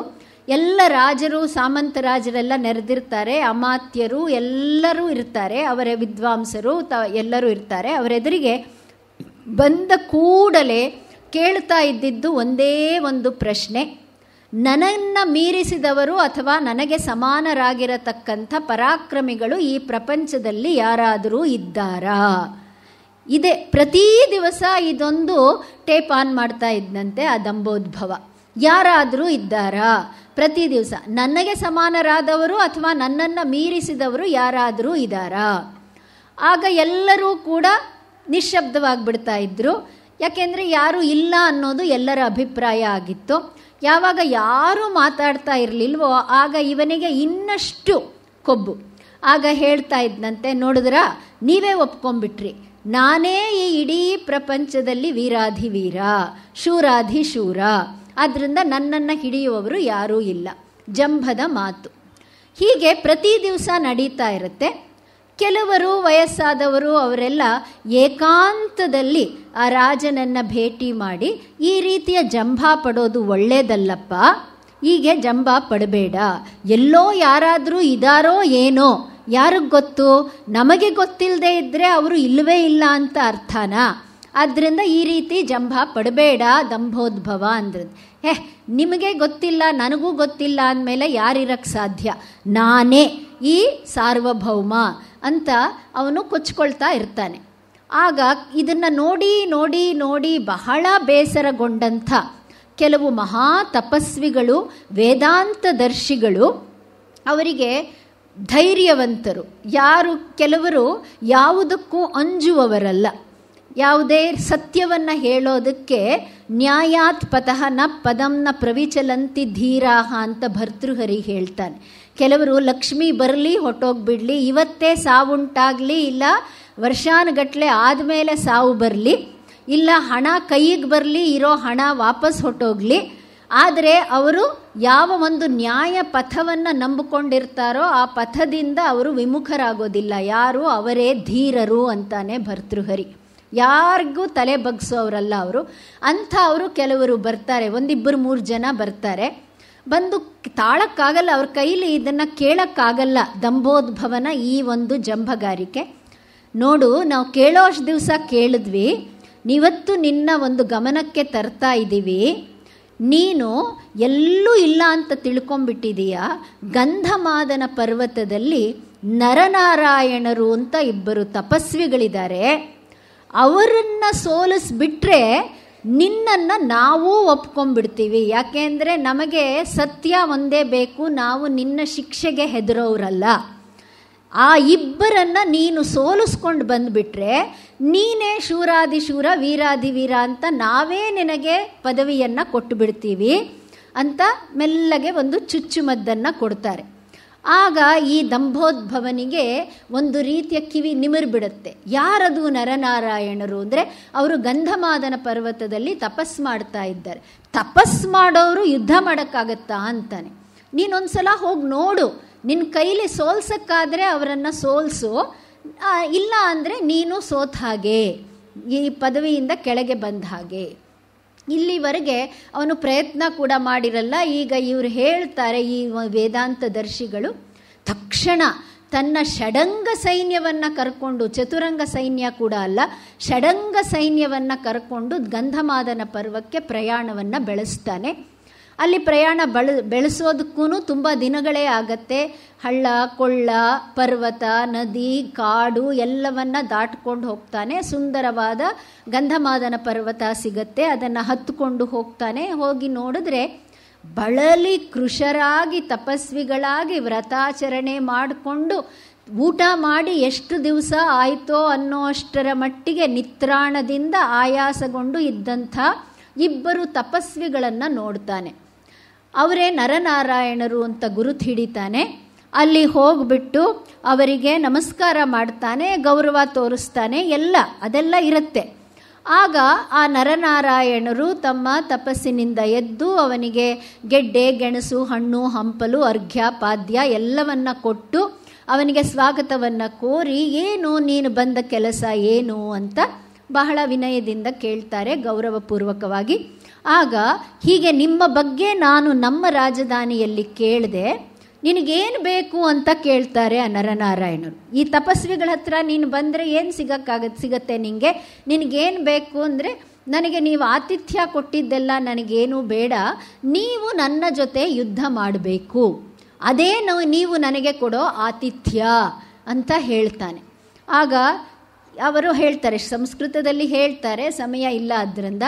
ಆಗ ಅವರು ಹೇಳ್ತಾರೆ, ಇದು ತಪಸ್ವಿಗಳು ವಾಸ ಮಾಡುವಂಥ ಜಾಗ, ಇದು ಅನ್ರುಜುಹು ಅಂತ ಹೇಳ್ತಾರೆ. ಅದರಿಂದ ತಪಸ್ವಿಗಳು ವಾಸ ಮಾಡುವಂಥ ಜಾಗದಲ್ಲಿ ಈ ರೀತಿಯ ಯುದ್ಧ, ಹಿಂಸೆ, ಪ್ರಾಣತ್ಯಾಗ ಇದೆಲ್ಲ ಆಗಬಾರದು. ಇಲ್ಲಿ ಶಾಂತಿ, ನೆಮ್ಮದಿ ಅಷ್ಟೇ ಇರಬೇಕು. ಇಲ್ಲಿ ಹಿಂಸೆಗೆ ಅವಕಾಶ ಇಲ್ಲ. ಆದ್ದರಿಂದ ಇಲ್ಲಿ ಯುದ್ಧ ಮಾಡೋದಕ್ಕೆ ಆಗಲ್ಲ. ನಿನಗೇನು ಬೇಕು ಹೇಳು, ನಾವು ಕೊಡ್ತೀವಿ, ನೀವು ವಾಪಸ್ ಹೋಗು ಅಂತ. ಇಲ್ಲ ಇಲ್ಲ ಇಲ್ಲ, ನಿಮ್ಮ ಬಗ್ಗೆ ತುಂಬ ಕೇಳಿದ್ದೀನಿ, ನಿಮ್ಮನ್ನು ಸೋಲ್ಸಿದ್ರೇನೆ ನನಗೆ ಆ ಪಟ್ಟ ಸಿಗುತ್ತಂತೆ, ನಾನೇ ಈಗ ವೀರಾಧಿವೀರ ಅಂತ ಘೋಷಿಸ್ಕೊಂಡ್ಬಿಟ್ಟಿದ್ದೀನಿ, ಆದ್ದರಿಂದ ನಿಮ್ಮ ಜೊತೆ ನನಗೆ ಯುದ್ಧ ಮಾಡಲೇಬೇಕು, ನೀವು ಯುದ್ಧ ಮಾಡಲೇಬೇಕು ಅಂತ ಪಟ್ಟು ಹಿಡಿತಾನೆ. ಅವರು ಅಷ್ಟೇ ಪಟ್ಟು ಹಿಡಿತಾರೆ. ತುಂಬ ಹೊತ್ತು ಈ ರೀತಿಯ ವಾಗ್ವಾದ ನಡೆಯುತ್ತೆ. ಇಲ್ಲ, ನೀವು ಯುದ್ಧ ಮಾಡಲೇಬೇಕು ಅಂದಾಗ ಆ ನರನಿಗೆ ತುಂಬ ಕೋಪ ಬಂದ್ಬಿಡುತ್ತೆ. ಇಷ್ಟು ಹಠ ಒಳ್ಳೆಯದಲ್ಲ ಅಂತ ಹೇಳಿ ಆ ಜಂಬ ಹುಲ್ಲನ್ನು ಕೈಗೆತ್ಕೊಳ್ತಾರೆ. ಒಂದು ಹುಲ್ಲು ಅಂದರೆ ಗರಿಕೆ ಹುಲ್ಲಲ್ಲ, ಜಂಬ ಹುಲ್ಲು ಅಂದರೆ ಇಷ್ಟಿಷ್ಟೆತ್ತರ ಕಾಡಲ್ಲಿ ಬೆಳೆದಿರುತ್ತಲ್ಲ, ಆ ಒಂದು ಹುಲ್ಲು ಕಡ್ಡಿಯನ್ನು ಕೈಗೆತ್ಕೊಂಡು ಬಾ ಯುದ್ಧ ಮಾಡು ಅಂತಾರೆ. ಈ ಜಂಬೆ ಹುಲ್ಲಿನಿಂದ ಯುದ್ಧ ಮಾಡೋದೆ, ನಾನು ಷಡಂಗ ಸೈನ್ಯವನ್ನು ಕರ್ಕೊಂಬಂದಿದ್ದೀನಿ, ಎಷ್ಟೊಂದು ಆಯುಧ ಇದೆ ನನ್ನ ಹತ್ರ, ಈ ಹುಲ್ಲಿನ ಜೊತೆ ನೀವು ಯುದ್ಧ ಮಾಡೋ ಹಾಗಿದ್ದರೆ ನಾನು ಹುಲ್ಲನ್ನೇ ತೆಗೆದುಕೊಂಡು ಯುದ್ಧ ಮಾಡ್ತೀನಿ ಅಂತಾನೆ. ಅದಕ್ಕೆ ಅವ್ರು ಹೇಳ್ತಾರೆ, ಬೇಡ ಬೇಡ ಬೇಡ, ನಿನ್ನ ಎಲ್ಲ ಇಡೀ ಸೈನ್ಯವನ್ನು ಎಲ್ಲ ಆಯುಧಗಳನ್ನು ತೆಗೆದುಕೊಂಡು ಬಂದು ನೀನು ಯುದ್ಧ ಮಾಡು, ನಾನು ನನ್ನ ಹುಲ್ಲನ್ನೇ ತೆಗೆದುಕೊಂಡು ಯುದ್ಧ ಮಾಡ್ತೀನಿ ಅಂತಾನೆ ನರ. ಆಗ ಆ ಜಂಬೆ ಹುಲ್ಲನ್ನು ತೃಣಾಸ್ತ್ರವನ್ನಾಗಿ ಪರಿವರ್ತನೆ ಮಾಡಿ ಅವರು ಯುದ್ಧ ಮಾಡೋದಕ್ಕೆ ಪ್ರಾರಂಭ ಮಾಡ್ತಾರೆ. ಇವನು ಈ ದಂಭೋದ್ಭವ ಆ ನರ ಇರೋ ಕಡೆ ಪೂರ್ತಿ ಬಾಣಗಳಿಂದ ಮುಚ್ಚಿಬಿಡ್ತಾನೆ. ಪ್ರತಿಯೊಂದು ಬಾಣವನ್ನು ಬಿಟ್ಟಾಗಲೂ ಒಂದೇ ಒಂದು ತೃಣಾಸ್ತ್ರದಿಂದ ಅವನು ಬಿಟ್ಟ ಬಾಣಗಳನ್ನೆಲ್ಲ ಧ್ವಂಸ ಮಾಡಿಬಿಡ್ತಾನೆ ನರ. ಮತ್ತು ಅವನ ಕಡೆಯ ಸೈನಿಕರು, ಎಷ್ಟೊಂದು ಲಕ್ಷಾಂತರ ಜನ ಸೈನಿಕರಿರ್ತಾರೆ ದಂಭೋದ್ಭವನ ಕಡೆ. ಆ ಸೈನಿಕರಿಗೆಲ್ಲ ಕಣ್ಣು ಕಾಣಿಸ್ಬಾರ್ದು, ಮೂಗಿಗೆ ವಾಸನೆ ಬರಬಾರ್ದು, ಕಿವಿ ಕೇಳಿಸ್ಬಾರ್ದು. ಹಾಗೆ ಆ ತೃಣಾಸ್ತ್ರದಿಂದಾನೇ ಮಾಯಾ ಪ್ರಯೋಗ ಮಾಡಿ ಅವರೆಲ್ಲ ನಿಷ್ಫಲರಾಗೋ ಹಾಗೆ ಮಾಡಿಬಿಡ್ತಾನೆ, ನಿಷ್ಕ್ರಿಯ ಮಾಡಿಬಿಡ್ತಾನೆ, ಅವ್ರಿಗೆ ಚಲಿಸಕ್ಕೆ ಆಗಬಾರ್ದು, ಹಾಗೆ ಮಾಡಿಬಿಡ್ತಾನೆ ನರ. ಹೀಗಾದಾಗ ದಂಭೋದ್ಭವ ಒಬ್ಬನೇ ಉಳ್ಕೊಂಡ್ಬಿಡ್ತಾನೆ. ಅವನ ಹತ್ರ ಇದ್ದಂಥ ಆಯುಧಗಳನ್ನೆಲ್ಲ ಪ್ರಯೋಗ ಮಾಡ್ತಾನೆ. ಈ ನರ ಎಲ್ಲವನ್ನ ತನ್ನ ತೃಣಾಸ್ತ್ರದಿಂದಲೇ ನಾಶ ಮಾಡಿಬಿಡ್ತಾನೆ. ಕೊನೆಗೆ ದಂಭೋದ್ಭವ ಒಬ್ಬನೇ ಉಳ್ಕೊಂಡ್ಬಿಟ್ಟಾಗ ಅವನ ಆಯುಧಾನೂ ಎಲ್ಲ ಖಾಲಿಯಾದಾಗ ಅವನಿಗೆ ಮನವರಿಕೆ ಆಗತ್ತೆ, ಅಬ್ಬಾ, ಈ ಒಬ್ಬ ತಪಸ್ವಿ ತನ್ನ ಶಕ್ತಿಯಿಂದ ಇಂಥ ಒಂದು ದೊಡ್ಡ ಸೈನ್ಯವನ್ನು, ನನ್ನಂಥ ಒಬ್ಬ ರಾಜನನ್ನು ಸೋಲಿಸ್ದ ಅಂದರೆ ಇವನ ಶಕ್ತಿಯ ಮುಂದೆ ನನ್ನ ಶಕ್ತಿ ಏನೂ ಇಲ್ಲ, ನಂದು ಬರೀ ಟೊಳ್ಳು ಅಂತ ಹೇಳಿ ಅವರ ಕಾಲಿಗೆ ಎರಗಿ ಕ್ಷಮಾಪಣೆಯನ್ನು ಕೇಳ್ಕೊಳ್ತಾನೆ. ಆಮೇಲೆ ಆಗ ಅವರು ಹರಿಸ್ತಾರೆ.